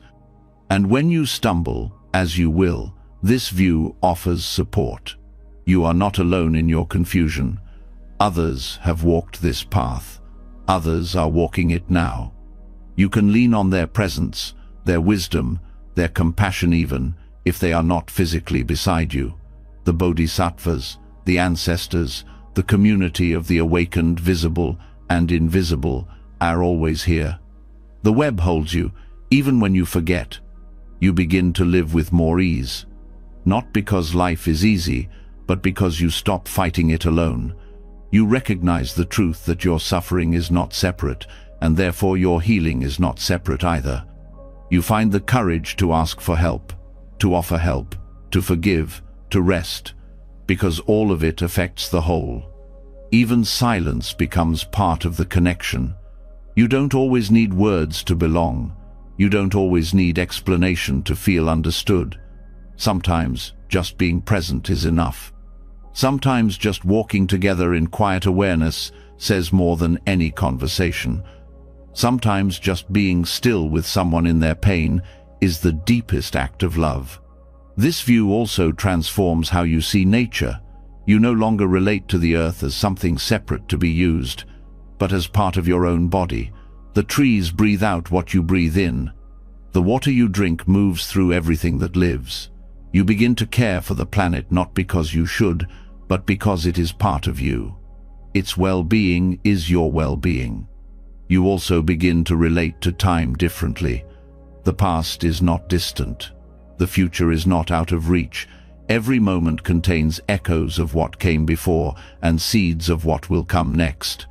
Your presence now changes what unfolds later. Your healing ripples both backward and forward. Interbeing transcends time. It reminds you that your life is part of a continuum, that the love you offer now may reach someone generations from now. This creates trust. Trust not in quick fixes or certainty, but in the quiet power of presence. Trust that you are not separate from the intelligence of life. Trust that even when you don't know what to do, being present is enough. Trust that every small act of care helps mend the web. This doesn't make you naive, it makes you wise, because you see the suffering more clearly and you don't turn away. You stay, you breathe, you do what you can from where you are, and that is enough. You don't have to save the world, you just have to remember that you are never acting alone. Every choice you make to come back to presence, to compassion, to truth strengthens the web. It supports the healing of others. It makes space for connection to grow. And in that space, you are no longer lost. You are part of the movement. You are part of the breath. You are part of the earth, the sky, the rain, the people walking beside you. You are already part of everything. That is interbeing. And it is not something you have to earn. It is what you are. Once you recognize that you are not separate, that your life breathes through others and theirs through you, the question shifts from who am I to how am I showing up now. The truth of interbeing brings your attention fully to this moment, not to escape the world, but to fully join it, not to control it, but to meet it as it is. When you live from the understanding that everything is connected, your presence becomes more than awareness, it becomes alignment. This is where mindfulness becomes more than a tool. It becomes a path into harmony with the universe itself. Not because the universe demands something specific from you, but because when you are fully present, you naturally move in tune with it. The more aware you become, the more sensitive you are to the intelligence that flows through all things. You stop living by habit. You begin living by direct contact with life. Mindfulness of the present is not passive watching. It is active participation. It means paying full attention to what is here without the filters of past or future. You stop relating to now as a means to something else. You stop turning each moment into a stepping stone to the next. You arrive. And in that arrival, something profound opens up. Clarity. This clarity is not a thought, it is a direct seeing. You begin to understand without needing to analyze. You sense what needs to be done without calculating. You say the right thing without rehearsing. Not because you're perfect, but because you're in rhythm with the reality unfolding before you. You trust your steps because they come not from anxious thinking, but from grounded presence. This is what it means to be aligned not with your plans or expectations, but with the deeper movement of life itself. The moment you release your grip on how things should be and return to how they are, you open the doorway to flow. And flow is not random, it is intelligent, it carries within it the balance of all things. Mindfulness is the key that unlocks this balance. When you are mindful, you stop adding extra layers of resistance. You stop feeding the inner noise. You begin to witness your thoughts without becoming them. You feel emotions without being ruled by them. You make space for what's here, and in doing so, you make space for insight. Insight arises not from effort, but from stillness. When your attention is rooted in the present, you become more available to truth. You notice subtle patterns. You hear what is usually drowned out. You respond instead of reacting. This does not mean life becomes easy. It means you are no longer lost in confusion when it becomes hard. The universe is always moving toward balance, even when it appears chaotic. And when you meet it with full awareness, you align with that balancing force. Your presence becomes part of that healing current. You don't need to understand the whole picture. You need to stay close to what is true right now. This is why mindfulness is not a retreat from life.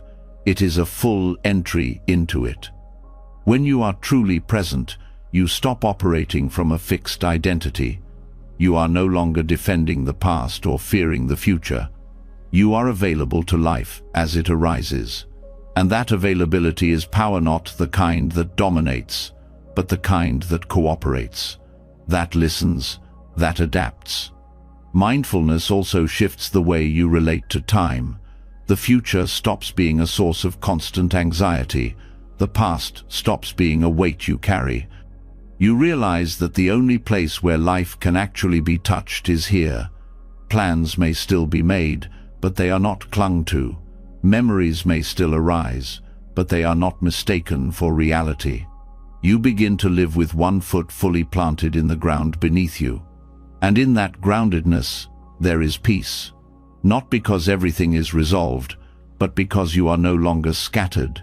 Your energy is no longer split across timelines. You are here, and because of that, you can act clearly, speak honestly, listen fully. You become trustworthy not just to others, but to yourself. Because you are no longer being pulled in 1,000 directions, this integrity is what brings depth to your presence. When you are mindful, you are not pretending to be calm, you are rooted in calm. You are not acting thoughtful, you are actually thinking with care. You are not managing impressions, you are living from truth. That alignment is felt, others sense it, the world responds to it.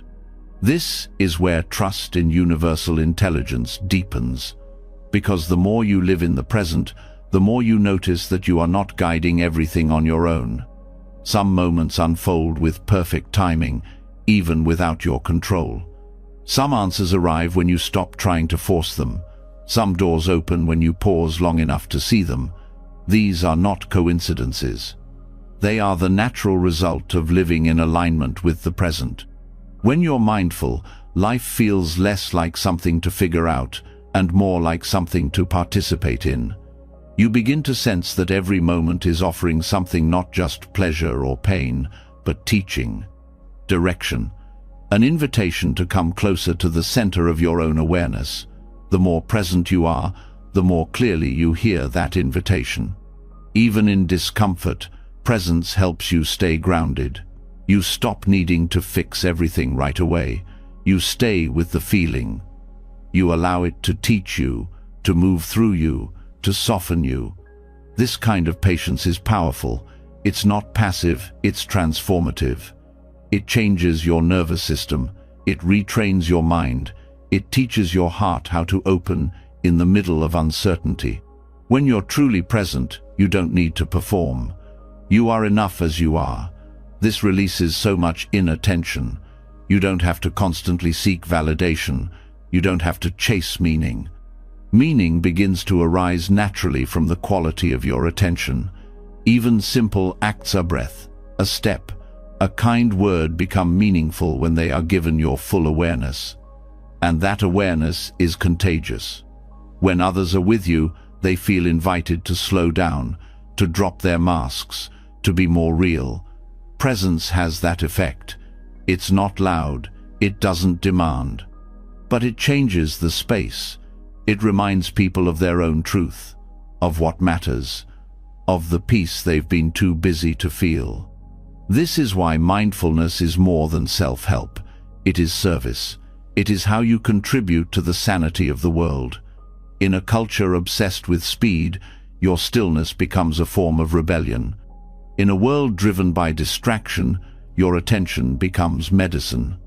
When you are here, truly here, you become a mirror for others to see themselves more clearly. Mindfulness also teaches you to let go of the need for control. You see that the more you cling, the more you suffer. But when you soften, life begins to support you in unexpected ways. This doesn't mean everything goes your way. It means you stop needing it to. You trust that even when plans fail, presence remains. That even when outcomes shift, your ability to respond does not. And in this way, mindfulness becomes your foundation, not a tool to reach for only in crisis, but a way of moving through every moment. You eat with attention. You speak with care. You listen without rushing to fix. You rest without guilt. You walk without needing to arrive. Each moment becomes complete, not because it's perfect, but because you are in it fully. This full presence transforms your inner landscape. Your thoughts begin to slow. Your emotions become less overwhelming. Your body feels more at ease. You begin to recognize the signs of disconnection and return before the spiral deepens. You build resilience not by hardening, but by staying soft in a clear way. Mindfulness is not about achieving some permanent state of peace. It's about returning again and again. Each breath is a return. Each pause is a homecoming. You stop needing to escape yourself. You begin to enjoy being with yourself, not because you are free of flaws, but because you are free of judgment. This self-acceptance is one of the deepest gifts of presence. When you're mindful, you don't edit yourself. You observe. You learn. You grow. Without shame, without comparison, without needing to be anywhere else. This creates an inner freedom that no external success can provide. And the more you live from that freedom, the more aligned your outer life becomes. You choose differently. You speak more truthfully. You spend your energy more wisely. You say no when needed. You say yes with your whole being. Your actions become clearer because they are rooted in this moment, not tangled in past wounds or future fears. Mindfulness of the present is how you join the natural intelligence of the universe. It is not mystical, it is deeply real. It is how trees grow, how rivers flow, how hearts beat. When you stop resisting what is here, you start moving in the same rhythm. And that rhythm carries you forward, not always where you planned, but always where you need to go. The universe does not speak in words, it speaks in moments. It speaks through feeling, through timing, through synchronicity, through the subtle shift that happens when you stop striving and start listening. Presence is how you hear it, and trust is what grows when you do. This trust is not blind, it is not passive, it is earned, breath by breath, through your willingness to show up now, not to get somewhere, but to be fully where you are. And in that being, everything changes. You don't have to understand the entire universe. You only need to be present for one breath. And from that breath, take one step. Fully here, fully alive, fully aligned. When you begin to live fully in the present, something unexpected starts to happen. Logic loses its tight grip. You no longer need everything to make sense in the old linear way. The heart begins to guide where the mind used to rule. A different kind of knowing starts to surface, one that can't be mapped or measured. And in that space, where clarity comes not from reason but from experience, trust takes root in a new way. A trust that isn't explained, a trust that is. This is where Zen points, not to answers, but to openings. Zen doesn't explain the world, it opens you to it. It doesn't offer step-by-step instructions.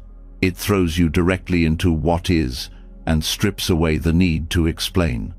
And at the center of Zen's method are koans, those strange, poetic, sometimes shocking questions or statements that refuse to be solved by logic and demand to be lived instead. Koans aren't riddles, they're not puzzles to outsmart. They are tools meant to dislodge you from the trap of intellectual certainty. They are sharp enough to cut through concepts and gentle enough to return you to presence. A koan doesn't ask you to think harder, it asks you to let go, to feel, to become so present that the barrier between thinker and thought disappears.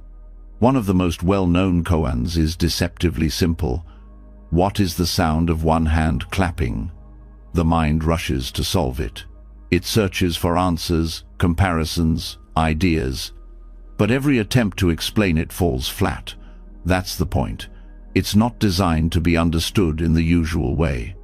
It's meant to frustrate the logical mind so completely that it finally surrenders, and in that surrender, something deeper wakes up. Koans work like a mirror. They reflect your mental habits back at you. They show how quickly you try to fix, grasp, explain. And when those strategies fail, they bring you face to face with the raw experience underneath. This moment, this breath, this not knowing. And when you stop running from that space, you find something surprising clarity that doesn't come from figuring out, but from dropping in. Trust begins there, not in solving, but in allowing, not in certainty, but in direct contact with experience. Koans train you to live in paradox, not to escape contradiction, but to see through it. You stop needing life to fit into neat categories. You start to feel at home in mystery. And that's where real wisdom grows. A traditional koan might ask, without thinking of good or bad, who are you? At first, the mind freezes. It wants to analyze. It wants to reach for memory, for identity, for opinion. But the question pushes past those layers. Who are you when all the labels fall away? Not what do you believe, what do you know in your bones when thought is silent? This kind of questioning is not comfortable. It pulls the rug out from under your usual sense of self. But that's exactly what makes it powerful. Koans don't aim to make you feel safe. They aim to wake you up. And once you're awake, you begin to see that safety isn't found in having all the answers. It's found in learning to live deeply with the questions. Zen trusts the process. It doesn't rush. It doesn't explain the path. It gives you a koan, then waits for you to grow into it. The breakthrough never comes from force. It comes when resistance drops. When you stop trying to master the question and let the question dissolve the illusion of mastery. This mirrors life itself. Life is filled with events that defy logic, loss that doesn't make sense, joy that comes without reason, coincidences that speak louder than facts. Trying to control these things with logic only creates more tension. But when you begin to meet life, the way you meet a koan, curious, present, undefended, you start to feel a different kind of intelligence moving through everything. Koans also teach you to listen in a new way, not for information, but for resonance. You begin to feel when something is real, even if it can't be explained. You trust your inner response more than the outer structure. You start to live from the body, from the breath, from the gut, not as a rejection of thinking, but as a return to wholeness. In Zen practice, it's common to sit with a single koan for months, even years. not to arrive at a tidy conclusion, but to let the koan slowly dismantle your false beliefs. The longer you sit with it, the more you see your mind's patterns, the need to be right, the fear of silence, the craving for control, and slowly those patterns soften. This is how koans dissolve mental resistance. They don't argue with your ego, they make it irrelevant. They point to what cannot be named, only known. And in that knowing, you find something unshakable, no a concept, but a felt experience of truth, something stable beneath all the noise. When trust is rooted in logic, it crumbles under mystery. But when trust is rooted in presence, it thrives in the unknown. Koans prepare you for this. They teach you how to live without resolution, how to meet paradox with open hands, how to be still in the face of contradiction, not to escape the tension, but to rest inside it. This kind of spiritual training doesn't make you passive. It sharpens your awareness. It refines your ability to see what is real and to drop what is not. It teaches you how to move without needing constant reassurance. Because you no longer rely on external validation, you trust the depth you've touched within yourself. This trust becomes practical. It affects how you speak, how you decide, how you relate. You stop over-explaining. You speak from clarity. You act from alignment, even if others don't understand. You are no longer living to be understood. You are living from a place that understands. Zen calls this not knowing mind.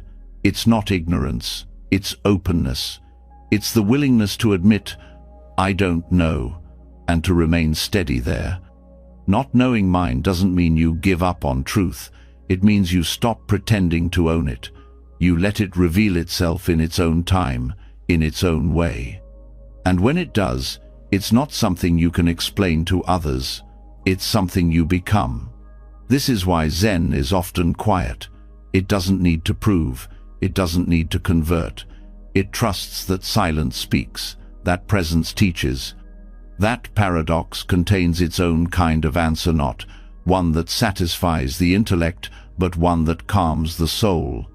Koans train you to stop searching for life in thoughts and to start living it fully, here and now. They prepare you for the moments that can't be explained, only felt. The kind of moments where words fall short but meaning is everywhere. The kind of moments where your only task is to be fully present and let life unfold through you. This kind of presence requires courage, the courage to stop needing certainty, the courage to rest in discomfort, the courage to say, this doesn't make sense, but I trust it. Koans build that courage, one paradox at a time. In everyday life, this shows up as greater calm. You stop rushing to fix things that aren't broken. You stop needing to resolve every conversation. You allow tension to exist without making it wrong. You let life be messy without losing your center, and that centeredness becomes a gift to yourself and to everyone around you. Over time, koan practice becomes more than meditation. It becomes your way of meeting the world. Every experience becomes a kind of koan. How do you respond to change without clinging? How do you love without needing possession? How do you act wisely in a world that makes no promises? You don't answer these with words. You answer with your life. And in that answer, trust deepens not as a belief, but as a natural state. You stop waiting to feel safe and start knowing you are already supported. Not by logic, but by presence. Not by certainty, but by alignment with what is. Koans don't take you away from life. They take you deeper into it. They don't teach you what to think. They show you how to see. And once you see, you don't need to understand everything. You need only to live it, one breath at a time, with both feet on the ground and your heart wide open. This is the power of Zen. This is the power of the question that can't be answered, and the trust that grows when you stop needing one. The more you allow paradox to soften your thinking, the more you start to feel at ease inside what used to confuse you. You no longer need everything to fit neatly together. You stop expecting life to follow your timelines. You begin to see that truth doesn't always arrive in answers. Sometimes it arrives in the quiet acceptance that there is no answer, at least not yet. And from this space, a new possibility emerges, not just surviving uncertainty, but learning from it, trusting it, even walking with it as a guide. Buddhism never promised certainty. It doesn't pretend to erase the unknown. Instead, it meets it directly and calls it part of the path. It names impermanence as truth. It teaches that nothing is fixed, not your thoughts, not your feelings, not your circumstances. And instead of resisting this, it invites you to lean in, to see that the very thing the mind fears, the shifting, the unraveling, the unpredictability, is not a problem to solve, but a truth to understand. This understanding begins with acceptance, not the kind that gives up, but the kind that sees clearly. Uncertainty is not a mistake in the design. It is the nature of all things. When you accept that, you stop trying to force life into shape. You stop waiting for a perfect plan. You begin to live in a deeper rhythm that listens more than it demands. Uncertainty brings discomfort because the mind craves control. It wants to know what's next. It wants to protect itself with stories and expectations. But life doesn't follow those scripts. And when reality contradicts the plan, suffering begins. Buddhism shows that this suffering comes not from the unknown itself, but from our resistance to it.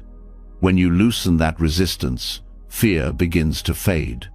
This doesn't mean you stop caring. It means you stop gripping. You still make choices. You still set intentions. But you do so with openness, with the understanding that outcomes are not yours to dictate. That effort matters, but control is an illusion. You begin to move with life, instead of pushing against it. This shift changes how you experience anxiety. When uncertainty no longer feels like a threat, your nervous system begins to relax. You start to see the mind's spirals not as truth, but as habitual reactions. You learn to pause, to feel the discomfort without feeding the panic, to stay present with the space between what is and what will be.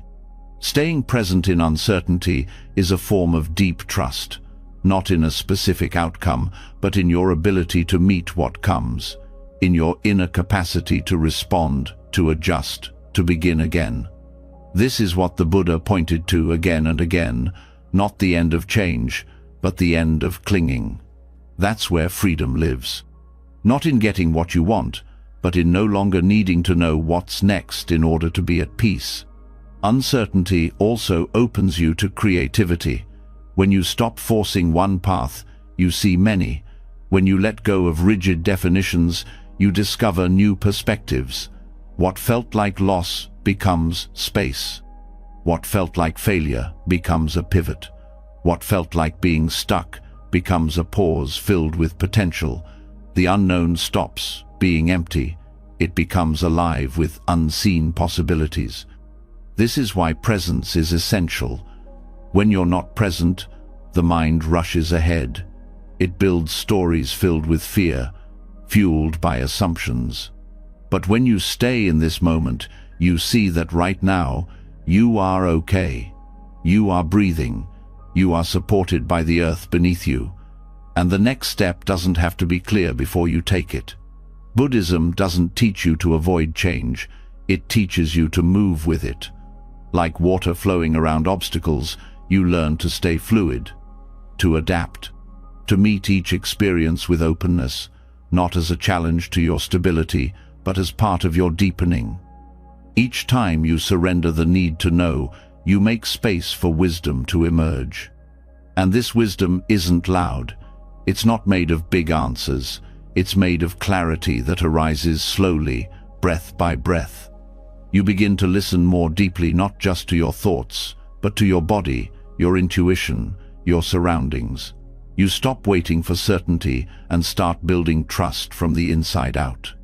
Trust in this way is not passive, it's a discipline.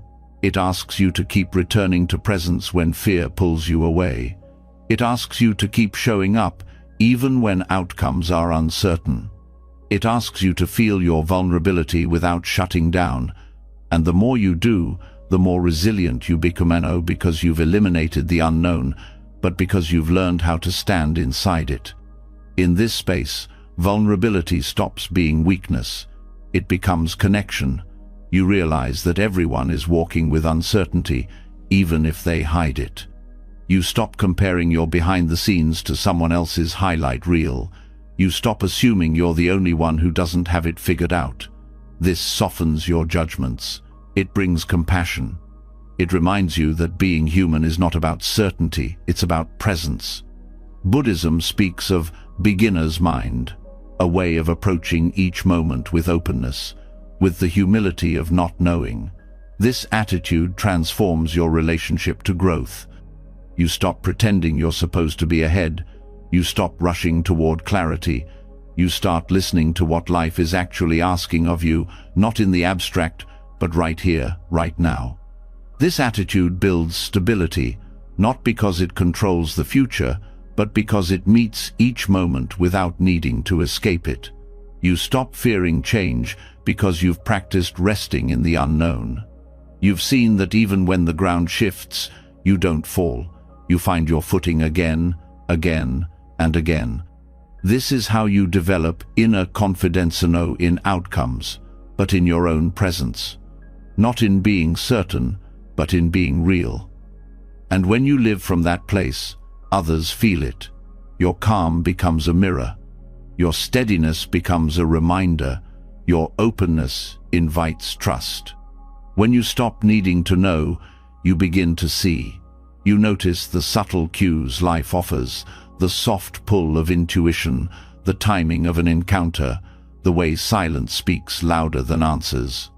These are the signals you miss when you're caught in overthinking. But when you relax into not knowing, they become clear. This shift also changes how you make decisions. You stop trying to guarantee success. You start listening for alignment. You make the best choice with the information you have, then let go. You trust that even if it turns out differently than you hoped, you will still grow. You stop needing each decision to be final. You understand that you can always adjust, always begin again.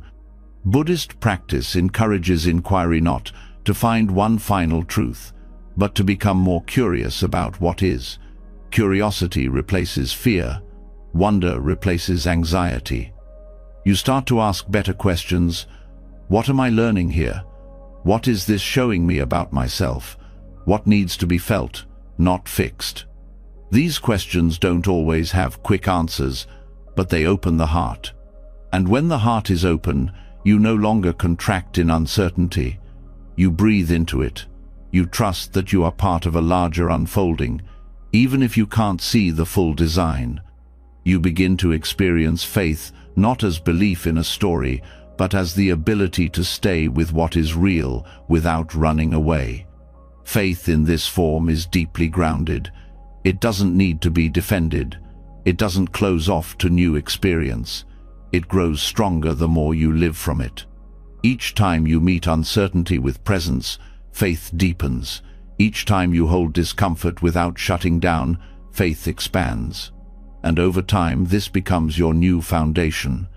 Buddhism also reminds you that clinging is the source of suffering. Clinging to fixed outcomes, clinging to identities, clinging to what once worked but no longer fits.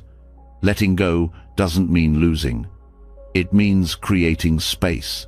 Space for what is real now, space for new ways of being, space for transformation. And transformation rarely comes in certainty. It comes in moments of disorientation, of shedding, of stepping into the unknown. These moments feel like loss, but they are openings. They invite you to trust something deeper than your plan. They show you how much you've grown.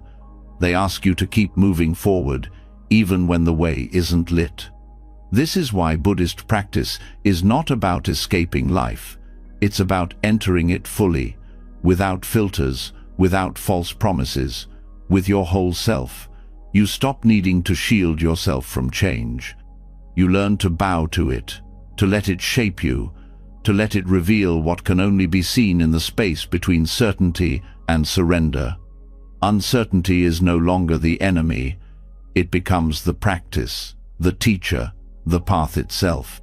And when you begin to trust that path, you realize something important. You don't need to know everything. You only need to be present for what is here. The future unfolds from that presence. The answers rise from that stillness.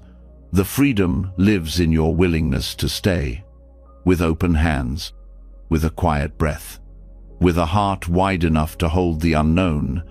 Learning to stay present inside uncertainty is no small act. It reshapes everything.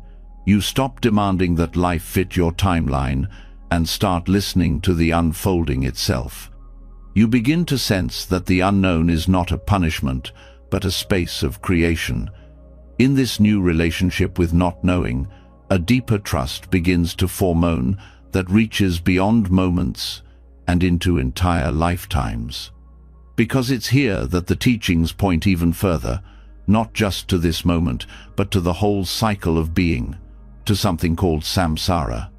Samsara is the cycle of birth and death, gain and loss, hope and disappointment. It is the wheel that turns again and again, moving through joy, pain, growth, decay. In Buddhist teaching, this is not a mistake or a flaw, it is the very nature of conditioned existence. But it is not something to escape through denial. It is something to understand deeply, and in that understanding, find freedom. Often, when people hear the word samsara, they think of suffering. And yes, there is suffering, but suffering is only one layer. Samsara also contains everything that has shaped you, softened you, opened your heart. It includes every challenge that brought you insight, every ending that revealed your strength, every failure that humbled you into real wisdom. To trust samsara is to trust the process not just in theory, but through the lived experience of falling, rising, and falling again. This trust isn't passive. It is built slowly, through awareness and reflection. When you start to pay attention to the patterns of your life, you begin to see that nothing stays still. The grief that once felt endless shifts over time. The fear that held you back eventually loses its grip. The story that once defined you becomes just another chapter. Samsara shows that everything moves, even the things you thought would never change. This movement is not random. It is governed by cause and effect, by intention and consequence, by effort and timing. But most of all, it is governed by impermanence. When you resist this truth, the cycle becomes painful. When you align with it, the cycle becomes a teacher. Buddhism never asks you to bypass suffering. It invites you to see it clearly, to walk through it with presence and curiosity. One of the most powerful shifts on the path is when you stop seeing suffering as something going wrong and start seeing it as a moment of transformation. This doesn't mean you romanticize pain or seek it out. It means you stop turning away from it. You begin to notice what it's asking of you, where it's pointing, what it's trying to teach. In samsara, you don't stay in one state forever. Everything is in motion. Even your resistance is moving. Even your numbness is part of the process. When you trust that, you stop needing to rush through the hard parts. You stay long enough to understand them. You let them shape you in a deeper way. And what's shaped in that fire doesn't burn, it strengthens. This is why the Buddhist path speaks of rebirth, not just the literal cycle across lifetimes, but the inner rebirth that happens when you let go of the old, when you die to what no longer serves and open to what's waiting beneath. Rebirth doesn't mean forgetting the past. It means allowing yourself to begin again without being chained to it. Every time you meet your suffering with compassion, something new begins. Every time you stop blaming and start listening, the cycle shifts. You're not repeating for the sake of repetition. You're being shown where freedom is still possible.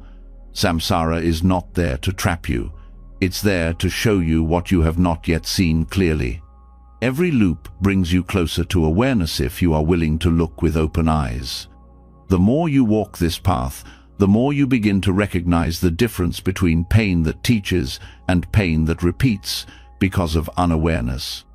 You start seeing your patterns not as personal flaws, but as echoes of cause and effect. You see the places where you keep touching the same hot stove, hoping it will stop burning. And you start to ask deeper questions, not, "Why is this happening to me?" but, "What am I still holding on to?" This questioning doesn't always lead to instant relief, but it leads to depth. And from depth, real transformation becomes possible. You stop trying to skip ahead. You realize that the same patterns return until they are met with full attention. Samsara becomes your classroom, not because it is perfect, but because it is honest. It shows you what you believe, what you avoid, what you're still clinging to. The Buddha taught that awakening doesn't happen by running away from the cycle, but by understanding it, by becoming so familiar with its movements that you no longer get swept away by them. You learn to stand in the middle of the storm and still see clearly, to feel deeply without drowning, to hold space for both beginnings and endings without trying to control them. This changes how you see others. You realize they too are moving through cycles. They too are being shaped by forces you cannot see. This brings empathy.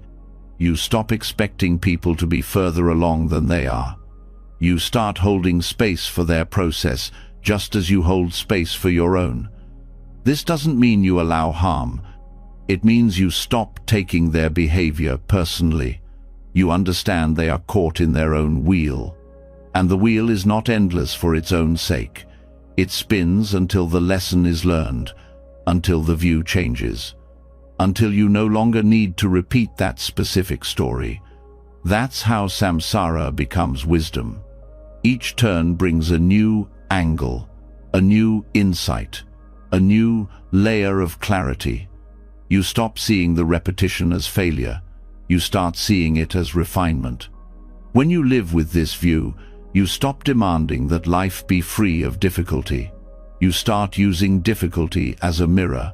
You stop asking for comfort as a condition for peace.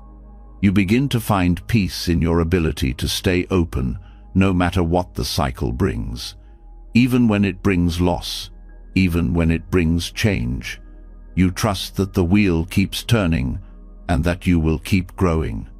Samsara doesn't make you small. It humbles you. It strips away what you thought would save you and leaves only what actually matters. Presence, compassion, wisdom. These are not abstract qualities. They are forged in the cycle through heartbreak, confusion, hope, and clarity, through the willingness to face yourself again and again, even when it hurts. When you trust samsara, you stop seeing life as a problem to solve. You start seeing it as a rhythm to follow. You begin to understand that the low points are not the end. They are the depth from which the next season begins. Just as winter carries the seed of spring, your darkness carries the seed of awakening. But only if you stay, only if you listen.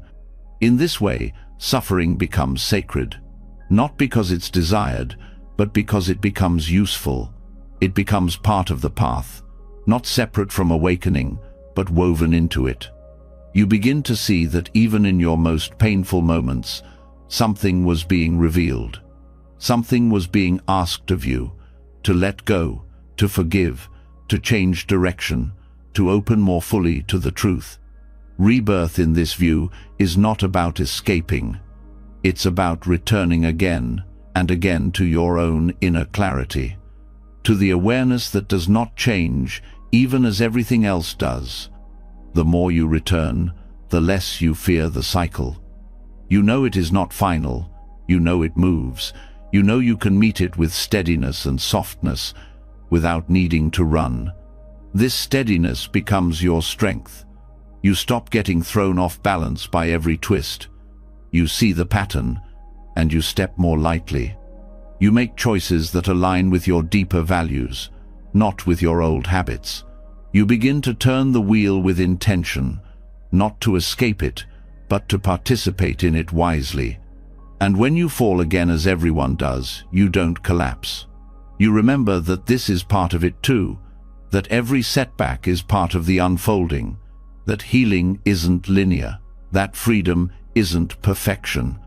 It's the ability to keep going with open eyes and a soft heart through every chapter. You start seeing yourself not as broken, but as becoming, not as failing, but as learning, not as stuck, but as ripening. Samsara is the field where awakening grows, not in spite of suffering, but through it, not by avoiding the cycle, but by trusting it. Trusting that even in pain, you are being shaped. Trusting that even in confusion, something in you still sees. Trusting that this moment, however difficult, is part of something far larger, something that is not finished with you yet. And in that trust, you continue, with presence, with purpose, with faith in the cycle and your place within it.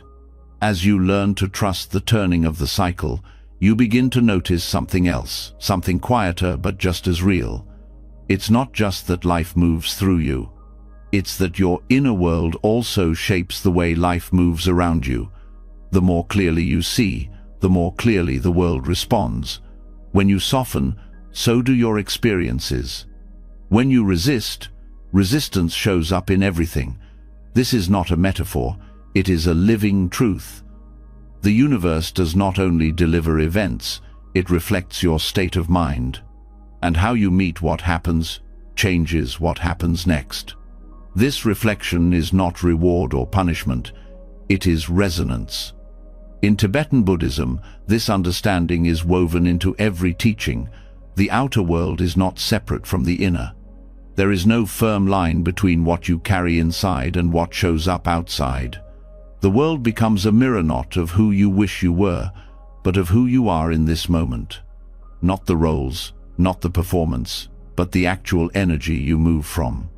When the mind is clouded with fear, everything seems unstable. When the heart is guarded, every interaction feels distant. But when you trust, even quietly, the world begins to respond differently. Not because you control it, but because you're finally aligned with it. This alignment is not forceful. It is not about manifesting desires or bending outcomes. It's about seeing that your perception creates the texture of your life. Perception is not neutral. It is filtered through belief, emotion, memory, and expectation. When you believe you are unsafe, even neutral situations feel threatening. When you believe you are unworthy, kindness can seem suspicious. But when you begin to trust your own awareness, when you rest in clarity, the world shifts not because the facts have changed, but because your relationship to them has. This is the essence of the cosmic mirror. The universe reflects back what you bring to it. When your thoughts are racing, the day feels chaotic. When you slow down, clarity returns. When you bring presence to your relationships, connection deepens. The mirror doesn't lie, it simply reflects. And the reflection teaches if you are willing to look with honesty. This is not always comfortable. Sometimes the mirror shows patterns you'd rather not see. But this is where growth begins. Not in denying what arises, but in seeing it as an invitation. If the outer world feels tense, maybe the inner world needs softening. If the same conflict keeps showing up, maybe the way you respond is ready to change. Life doesn't attack, it reveals. And what it reveals is always pointing back to something you are ready to meet. In this view, every experience becomes a chance to understand yourself more deeply, not through analysis, but through presence. You don't need to judge what you see. You simply need to notice. The reaction, the emotion, the trigger, they're all signals. They point to what you believe, what you expect, and what you're carrying. And as you become more aware, the reflection shifts. The universe starts to respond to your awareness instead of your fear. This is why trust matters. Not blind trust, but embodied trust. The kind that grows when you begin to live more honestly, when you stop performing and start feeling, when you stop trying to manipulate outcomes and start aligning with what's real. That trust changes your vibration not in a mystical way, but in a practical one. It changes your posture, your choices, your tone, your presence. And that presence shapes what comes next. This is also why your inner state can't be separated from your path. If you want peace, cultivate it within. If you want clarity, drop the noise.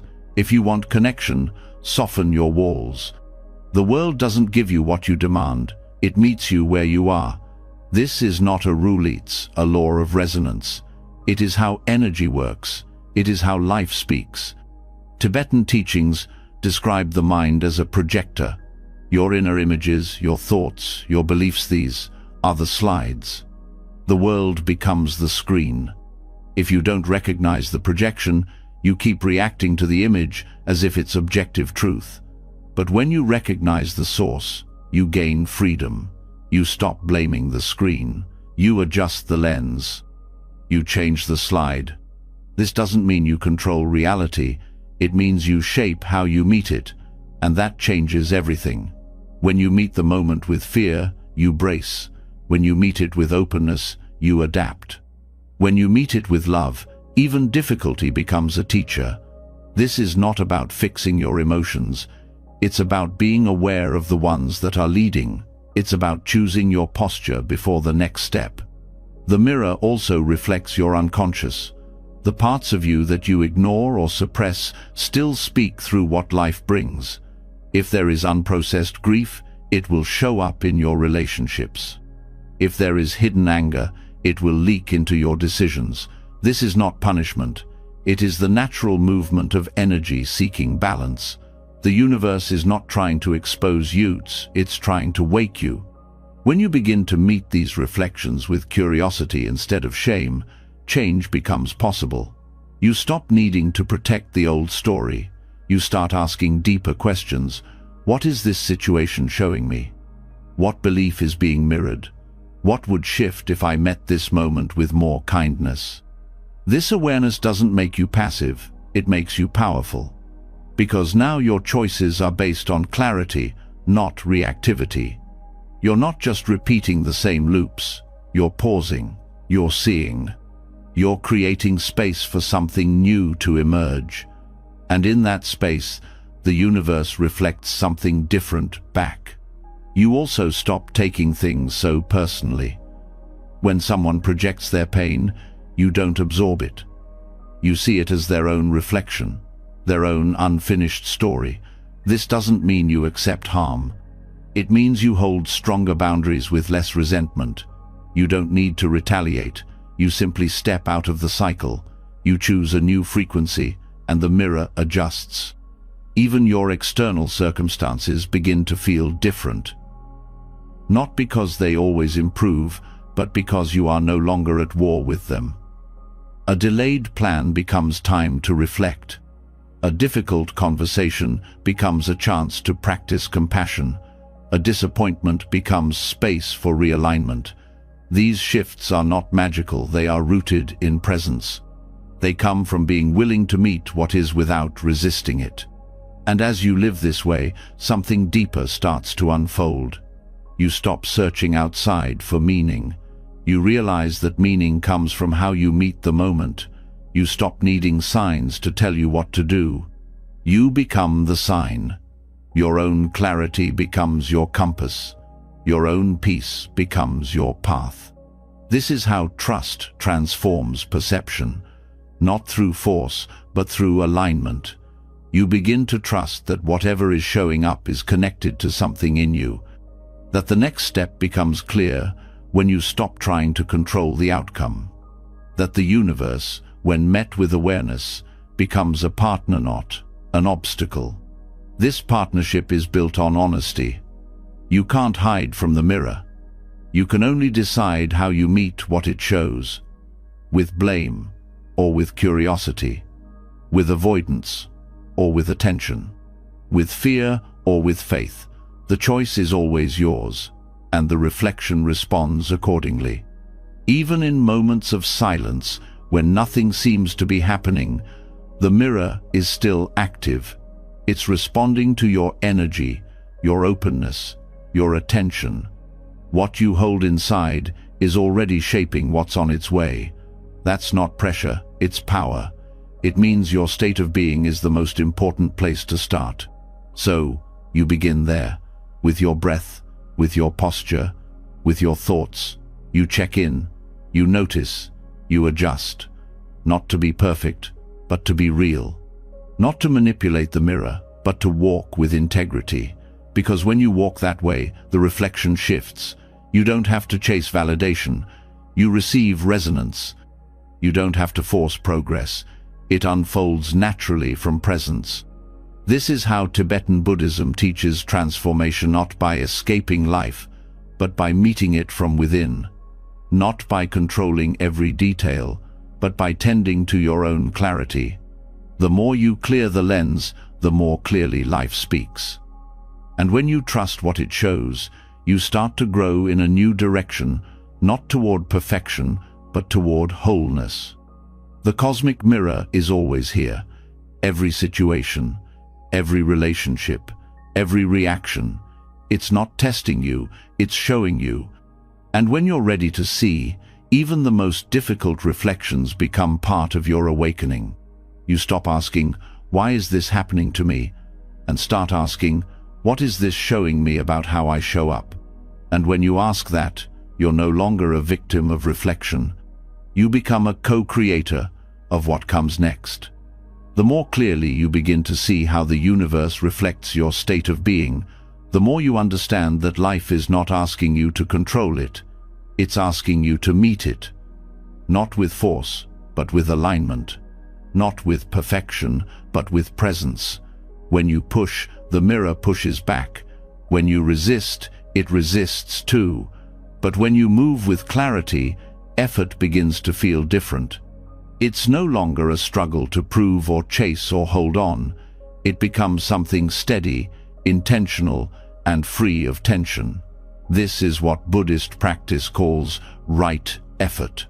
Right effort is not about pushing harder. It's not about trying to get ahead at any cost. It's the opposite of forcing. It's the energy of sincerity without strain, of dedication without obsession. It is how you move when your actions come from trust rather than fear. It is the quality of effort that arises when your inner state is aligned with your values, not with your attachments. Effort, by itself, isn't always helpful. Effort can be exhausting when it's fueled by insecurity or urgency. When you try to control results, even with good intentions, you often tighten. You overwork. You become fixated on outcomes, and in that state, it's easy to lose your balance. You might achieve things, but the process drains you. You're constantly measuring your worth by results, never quite at rest. Right effort moves differently. It comes from awareness, not anxiety, from purpose, not pressure. It arises naturally when your mind is steady and your heart is clear. It knows the difference between what you can influence and what you cannot. It's effort without grasping, work without struggle, progress without self-punishment. In the Eightfold Path, right effort is described as the energy to prevent unwholesome states from arising, to abandon those already present, to develop wholesome states, and to maintain the ones that have already begun. It's not about chasing success or forcing change. It's about tending to the mind the way you would tend to a garden. You remove what chokes your growth. You water what supports it. You act with care, and you allow space for results to unfold. This requires patience. You don't see the fruit the same day you plant the seed. And yet, in modern life, we are trained to expect immediate results. We tie effort to outcomes as if effort is only valuable when it gives us what we want. But right effort teaches otherwise. It says the process itself matters, the intention matters. The quality of your presence matters, regardless of how things turn out. This shift is not about lowering your goals. It's about moving from clarity instead of compulsion. When you act from right effort, you're not trying to force life into a shape. You're working in harmony with how things are. You listen before you act. You check your motivation. You choose what is skillful, not just what is efficient. And in doing so, you conserve your energy. You move with the rhythm of what's real. This rhythm is not always fast. Sometimes right effort looks like resting. Sometimes it looks like doing less. Knowing when to stop is just as important as knowing when to begin. Right effort includes discernment. It asks you to pay attention not just to what you're doing, but to how you're doing it. Are you pushing from fear? Are you rushing to avoid discomfort? Or are you acting from grounded intention? These questions don't slow you down. They guide you. They help you bring your whole self into what you do. And when you do that, your actions begin to carry a different energy. They feel cleaner. You become less attached to results because you trust the process. You know that even if things don't go the way you hoped, your effort still mattered. It shaped you. It strengthened your integrity. It refined your path. Right effort also teaches you to recognize when effort becomes attachment.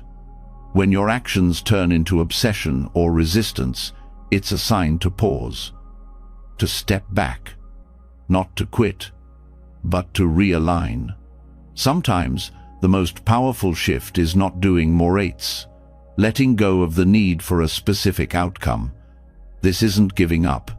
It's returning to center, trusting that when you do what is yours to do, the rest will follow in its own time. This doesn't mean you stop planning. It means you hold your plans lightly. You set goals, but you don't make your peace depend on them. You take steps, but you leave room for change. You stay flexible, responsive, open to surprise. Right effort allows for life to speak back. It's not rigid. It moves in relationship to what's real. This kind of effort also respects the body. It doesn't ignore pain signals or run on burnout. It values sustainability over intensity. It listens for when you need to rest, to nourish, to slow down. And it trusts that rest is not weakness.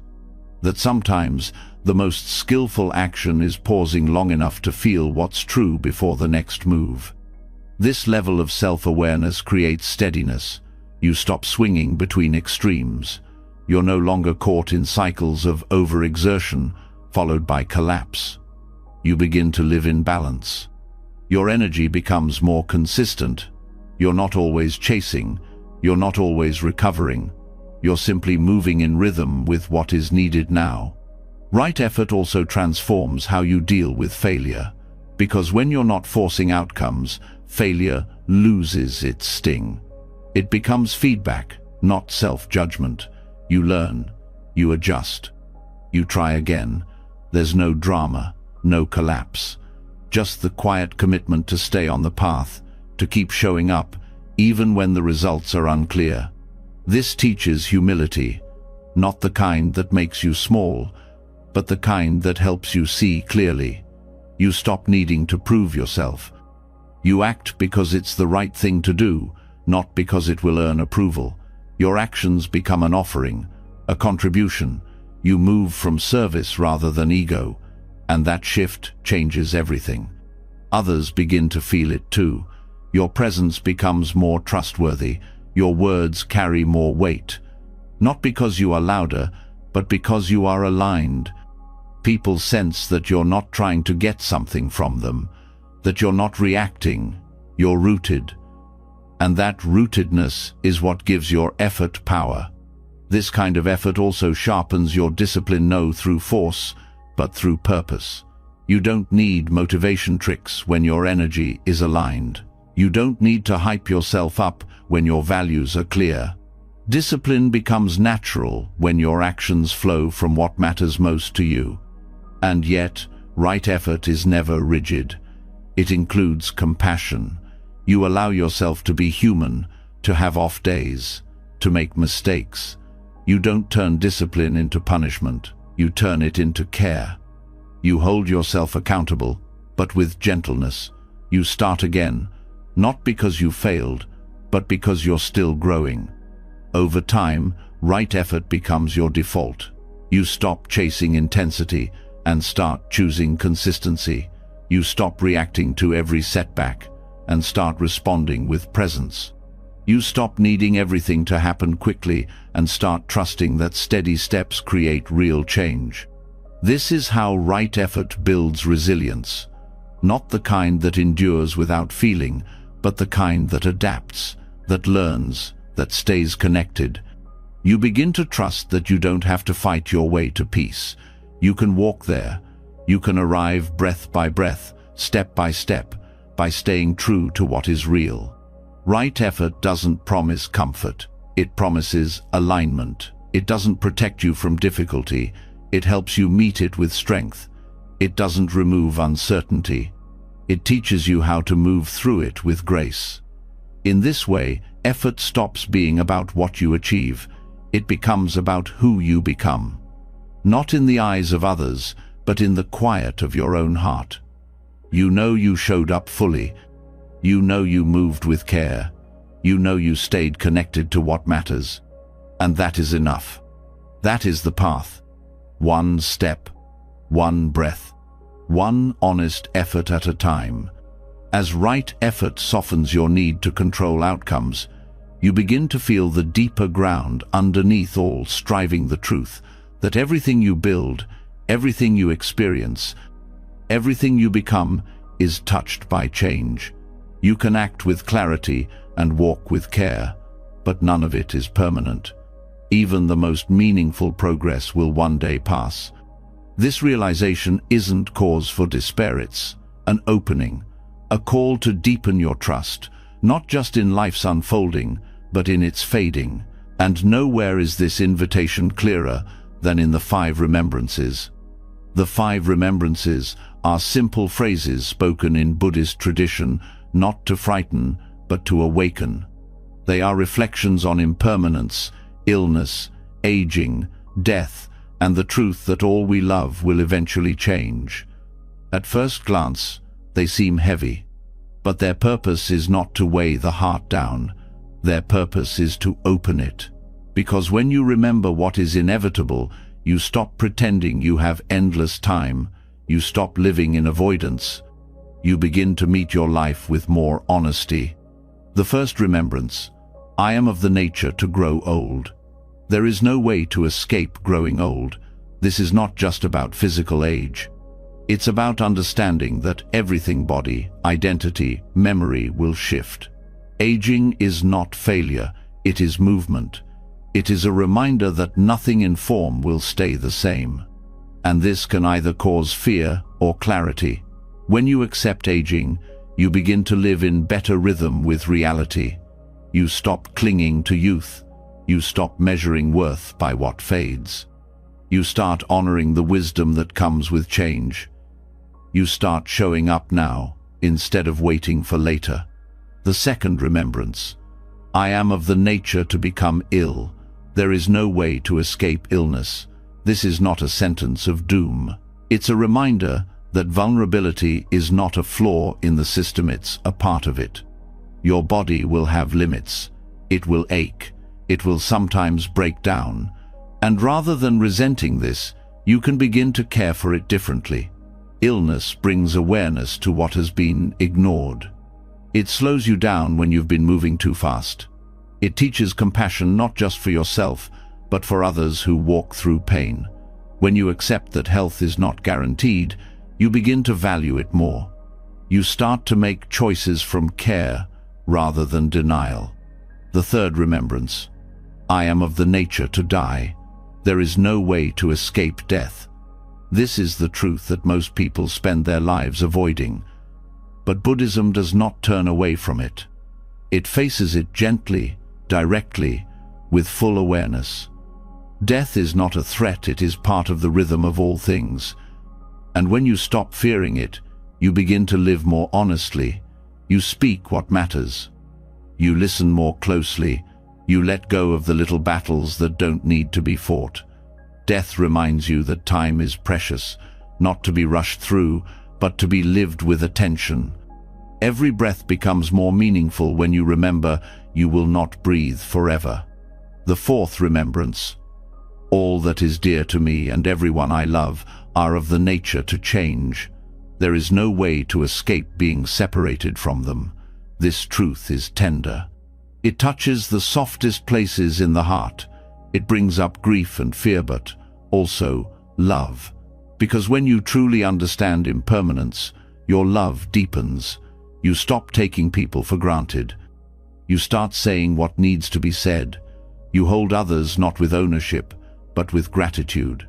When you know things will change, you stop waiting for the perfect moment. You begin to show up in the moments you have, which is the only way real connection is built. The fifth remembrance. My actions are my only true belongings. I cannot escape the consequences of my actions. My actions are the ground upon which I stand. This final truth brings everything into focus. It's not your status, your appearance, your titles, or your plans that follow you. It's how you live, how you speak, how you treat others, how you show up when no one is watching. In a world that changes constantly, this is what remains. Your choices shape not just your outer life, but your inner peace. The more clearly you see this, the more mindfully you live. Not out of fear, but out of respect for your own path. These remembrances are not meant to create dread. They are meant to strip away illusion. The illusion that we have forever. The illusion that we can avoid loss. The illusion that life is only good when it is easy. By turning toward what is uncomfortable, you begin to uncover a deeper peace. A peace that does not depend on everything going your way. A peace that lives in alignment with truth. When you reflect on these truths regularly, your trust expands not in permanence, but in presence. You stop trying to outrun change. You stop fighting what is natural. You learn to walk with it, to meet it with courage, to use it as a guide. This trust is not passive, it is active. It means living with intention because you know that time is short. It means loving fully because you know people change. It means showing up today, not someday. It means releasing resentment faster because you realize the cost of holding on. It means choosing integrity because your actions are your only true shelter. This kind of reflection also helps with fear. Fear of death loses power when you look directly at it. Fear of aging softens when you understand its place in the cycle. Fear of loss becomes more bearable when you allow yourself to feel it fully. These truths don't hurt you. They liberate you from the belief that life should be different than it is. In Tibetan practice, meditating on death is considered essential not to darken the heart, but to clear it, to remove distraction, to wake you up, to remind you of what matters, to help you stop living as if you have endless time. The fear of death shrinks when you live in alignment with what you value. When you know you're not holding back, when you know you've given what you came to give. This is what the remembrances offer, not despair, but courage. The courage to stop waiting, to start loving, to forgive, to listen, to act. They push you into a deeper kind of honesty. One that doesn't waste time, one that doesn't pretend, one that lives close to the heart. Trust deepens here, not trust in safety, but trust in reality. Not trust in guarantees, but trust in your ability to meet life as it is. You stop needing to know what happens next. You start focusing on how you meet what's here. That's where freedom lives, not in control, but in full contact with truth. This reflection also brings tenderness. You begin to feel how fragile everything is, not in a hopeless way, but in a sacred way. You stop being careless with your time, your words, your attention. You start to hold the moment as something precious, because it is, and because you know it will pass. You also stop pretending that you're separate from others. When you reflect on your own aging, illness, and death, you recognize these truths in everyone. This brings empathy, it brings connection. It helps you meet others, not from judgment, but from shared humanity. You stop needing people to be perfect. You see that they, too, are doing their best in a changing world. And slowly, this awareness transforms your entire approach to life. You stop needing things to last forever. You start making the most of what you have. You begin to live in rhythm with impermanence. You let go more easily. You say thank you more often. You laugh even when the future is unclear. You cry without apology. You live without holding back. This is the depth the 5 remembrances offer. A different kind of stability, a different kind of peace. One that is built not on promises, but on presence, not on avoidance, but on understanding. Because once you accept what will change, you stop wasting energy resisting it. You start using your time wisely. You stop waiting to be ready. You start now. And that is how these 5 truths free you, by teaching you to trust not in what lasts, but in what is fully lived before it passes.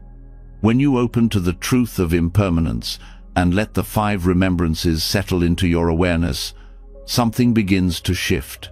You no longer resist the nature of change, you move with it. You no longer search for permanence in things that are built to fade. And from that clarity, a new question begins to rise. If everything is always shifting, if loss is certain, if control is an illusion, how do you find peace in the middle of all this movement? The answer is not found in forcing stability, but in seeing the deeper order behind the motion. Not by trying to make chaos disappear, but by learning to recognize the harmony that is already inside it.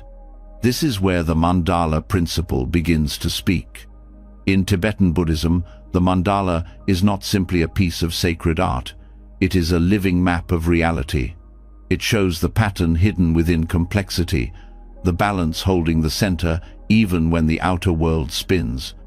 At first glance, a mandala looks intricate, filled with shapes, colors, and symbols. But the more you sit with it, the more your eyes are drawn to the center. And from that center, every layer begins to make sense. This is not just a visual experience, it is a teaching.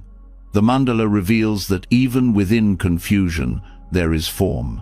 Even within suffering, there is movement toward wholeness. The chaos you see around you is not without structure. It only looks that way when you're focused on fragments. The mandala invites you to see from a wider view. You stop reacting to every detail, and you begin to see the pattern behind it. The seeming randomness of life starts to feel less like error and more like unfolding. You realize that what feels like disconnection may be part of a larger rhythm you can't yet see. This doesn't mean everything becomes easy. It means you stop feeling lost inside the temporary. You begin to trust the deep current moving beneath the surface. Trust, in this context, is not passive acceptance. It is grounded participation in something larger than your immediate reaction. You begin to act, speak, and respond from a sense of alignment rather than panic. You begin to trust that not everything will be understood immediately, but that doesn't mean it lacks meaning. The mandala principle teaches that reality has layers. There is the surface, what you experience day to day, with its joys, pressures, and surprises. Then there is the inner pattern, the deeper energy guiding those events into shape. That inner pattern doesn't operate on your timeline. It doesn't need your approval. But it is there, moving, shaping, responding to every action and intention. In this view, even disorder plays a role. It is not a sign of failure. It is often the breakdown before new balance appears. The moments of chaos are not outside the design. They are part of the recalibration. The mandala is not always symmetrical from where you stand, but if you shift your position, if you step back, you begin to see the harmony again. This perspective transforms how you meet crisis. You stop labeling everything that feels hard as wrong. You start asking what it is trying to show you. You stop fighting the unknown and start holding space for what is still forming. This is the wisdom of the mandala, knowing that order is not the absence of change, but the deeper intelligence inside the change. This doesn't mean becoming passive. It means acting from a different place. From trust in the pattern, not obsession with control. From a quiet center, not outer reaction. When your mind is still, the mandala becomes visible. Not outside of you, but within your own awareness. You begin to sense the shape your life is taking, not all at once, not with perfect clarity, but enough to stay grounded as you move forward. Tibetan monks create mandalas with sand grain by grain, hour after hour, sometimes over weeks. They work with precision, dedication, full presence. And when the mandala is finished, they destroy it. Not out of disrespect, but as a teaching. Even beauty passes, even perfect design returns to dust. But what remains is the energy, the discipline, the presence that built it. The mandala never dies. It transforms. This teaching invites you to live the same way, to pour your attention into what you are creating now. Not because it will last forever, but because the way you create it shapes you. Your choices may not result in permanent outcomes, but they leave a lasting imprint in your consciousness. How you show up becomes more important than what you achieve. You begin to see your life as a living mandala. Each thought, each relationship, each challenge is part of the design. You don't always see the shape clearly, but it's forming. You don't always know where a choice will lead, but you make it with awareness. You let the pattern emerge one layer at a time. And in this, trust grows. Not trust that everything will go your way, but trust that something meaningful is being made from every experience. You stop needing to rush toward clarity. You understand that the center holds, even when the outer rings are in motion. You begin to return to that center more often through meditation, through silence, through honest reflection. That return is what keeps the pattern stable. This stability is not external. It lives inside. It becomes your compass when everything else changes. It becomes your place of refuge when the outer world is loud. And the more you return, the more the outer world begins to reflect that inner order. You start noticing alignment where before you only saw tension. You start recognizing timing where before you only felt delay. The mandala also reminds you that you are not separate from the whole. Each piece matters. Each act of attention supports the balance of the greater pattern. You begin to treat your actions with reverence, not because you're trying to be perfect, but because you understand their place in the larger field. You stop dismissing the small things. You realize that everything you do contributes to the design. This brings integrity. It brings patience. It brings presence. You start to notice when you've stepped out of alignment, not with judgment, but with clarity. You gently bring yourself back. You stop needing everything to be resolved immediately. You begin to live in rhythm with unfolding. You listen more. You react less. You understand that time reveals the pattern, but only if you keep showing up with your whole self. This principle can guide every part of life. In relationships, it helps you hold space for complexity. You stop needing every conversation to reach perfect understanding. You begin to trust that connection deepens through presence, not resolution. In work, it reminds you to build with care, not urgency. You start prioritizing clarity over speed. In difficulty, it reminds you that chaos is often the beginning of reorganization, not the end of order. The mandala teaches that beauty comes not from perfection, but from coherence. When your actions reflect your values, when your speech reflects your intention, when your decisions reflect your awareness, you are in harmony. Even if the outcome is uncertain, the pattern is strong. Even if the world looks messy, your alignment becomes part of the greater balance.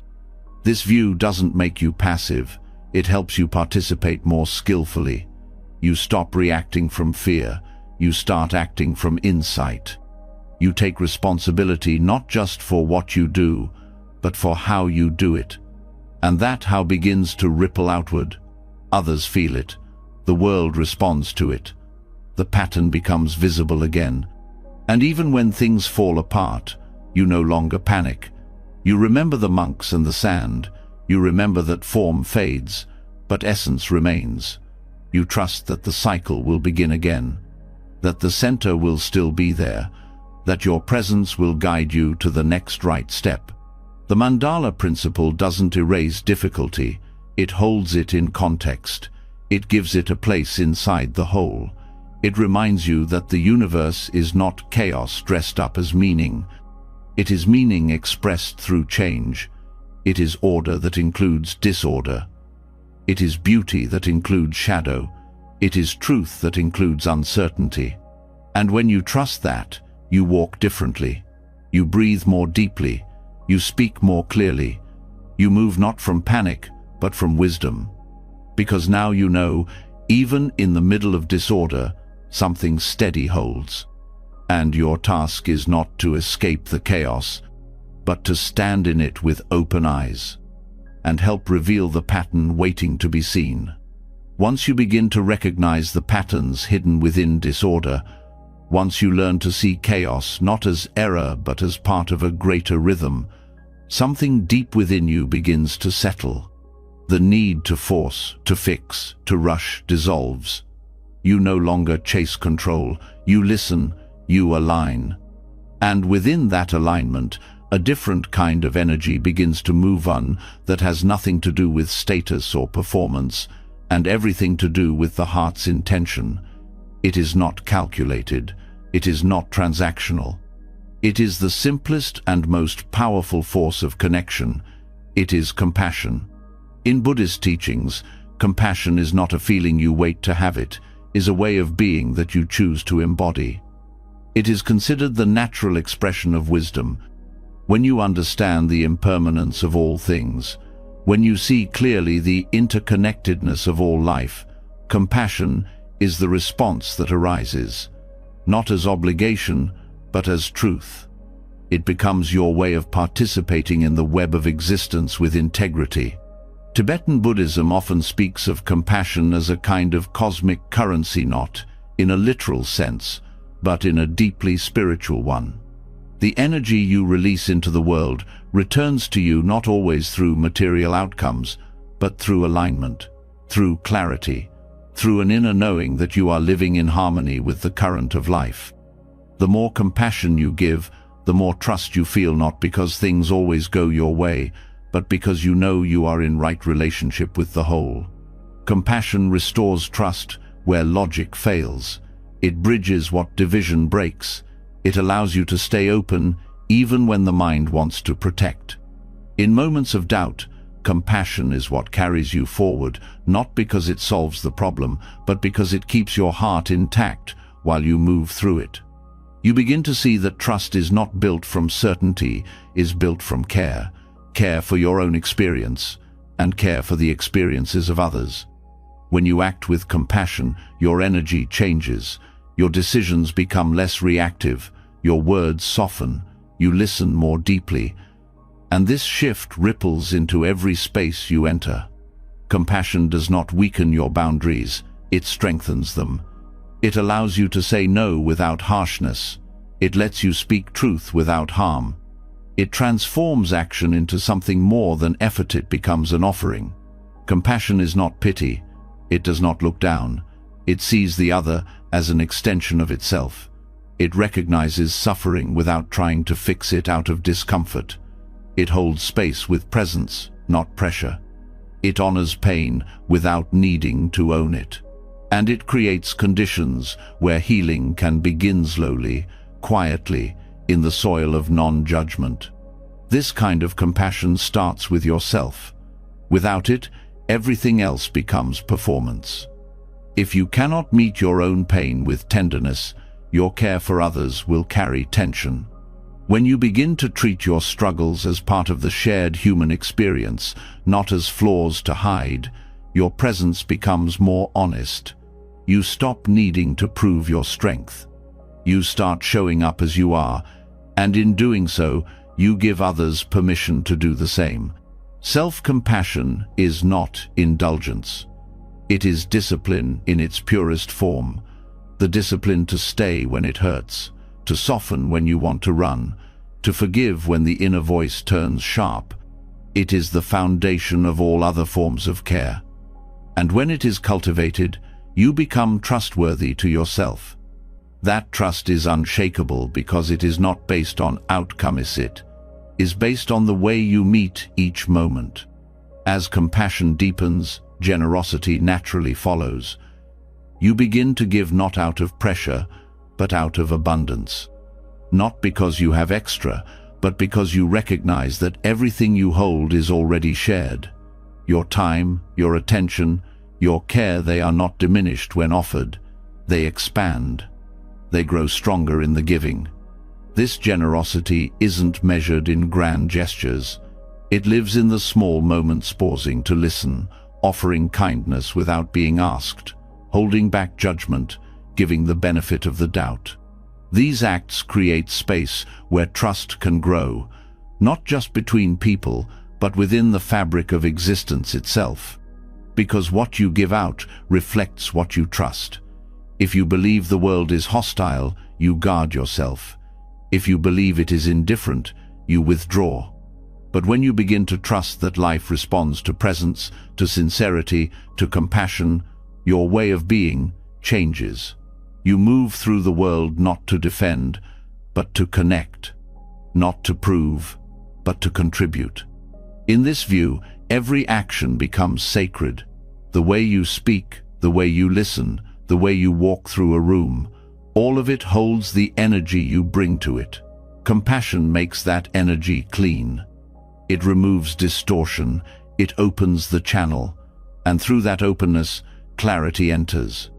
You begin to see people differently, not as obstacles or extensions of your needs, but as beings in process, just like you. This understanding does not remove responsibility, it deepens it. Because now, you know that how you treat others shapes the atmosphere they live in.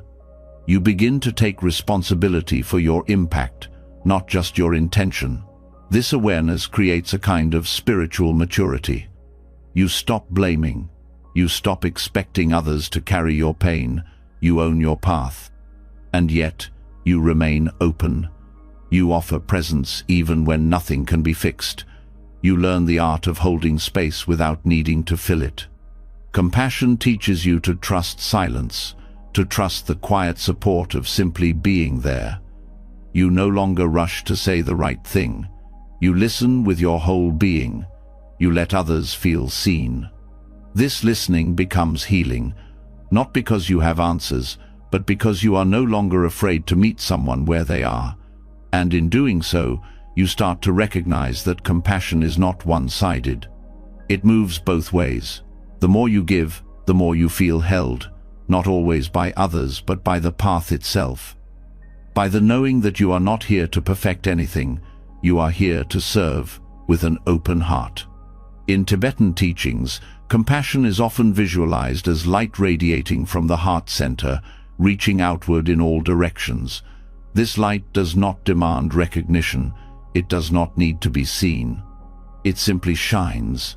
And in that quiet shining, something in the world begins to shift. The weight becomes a little lighter, the distance a little smaller, the pain a little less lonely. You begin to trust this light, not because it eliminates hardship, but because it reminds you that love exists even in the hardest places. You begin to live not to escape the darkness, but to carry light into it. This is not idealism, it is responsibility. The responsibility to use your presence as medicine, your energy as contribution, your actions as prayer. And just as compassion supports others, it supports you. In the moments when you feel small, when the path seems uncertain, when the world feels heavy, returning to compassion grounds you. It reminds you of your place. It returns you to meaning. Not a meaning you invent, but one you remember through giving. This remembrance becomes your foundation. You no longer need constant affirmation. You no longer base your worth on what others offer back. Compassion becomes self-sustaining. It becomes the current you move within. And within that current, trust becomes effortless. Not naive, but steady. Not blind, but wide-eyed and full-hearted. This trust doesn't require guarantees. It requires presence. The willingness to keep showing up, to keep offering care, to keep choosing alignment over convenience, to keep loving in the face of doubt. Compassion is the path, the practice, and the reward. It is what opens the door, what carries you through, and what remains when everything else changes. It is not a step along the way, it is the way. And when you give from that place, you stop asking whether the universe sees you, because you feel, in every moment, that you are part of something greater, and that something is always listening. After everything you've just heard, after every breath, every silence, every truth that unfolded layer by layer, something in you is already different. Not because you learned something new, but because you remembered something ancient, that the universe is not your enemy, that life is not happening to you, but through you. That trust isn't something you earn, it's something you return to. You now know that surrender is not weakness, but wisdom. That karma is not punishment, but a conversation. That emptiness is not void, but space for clarity. You've seen how silence heals, how compassion transforms, how uncertainty teaches, and how even death whispers lessons of presence. You've touched the truth that your consciousness continues, that your mind shapes your world, and that even the chaos holds pattern if you're willing to slow down and look. This journey has not been about believing more, it's been about fearing less. Because when you stop needing to control, you begin to belong, not just to this life, but to the flow of everything. Now, it's your turn. In the comments, share the one lesson that stayed with you, the one that whispered, "This is for you." Write it down. Not just for me, but for you. Words make memories stronger. Your insight might even be the sign someone else was waiting for. And if you felt something shift even a little, subscribe to the channel. New content like this is made to remind you of what's already inside you. Trust, presence, and the quiet courage to walk your path awake. Sleep well, breathe deeply, and carry this wisdom with you, because even when you forget, the universe remembers.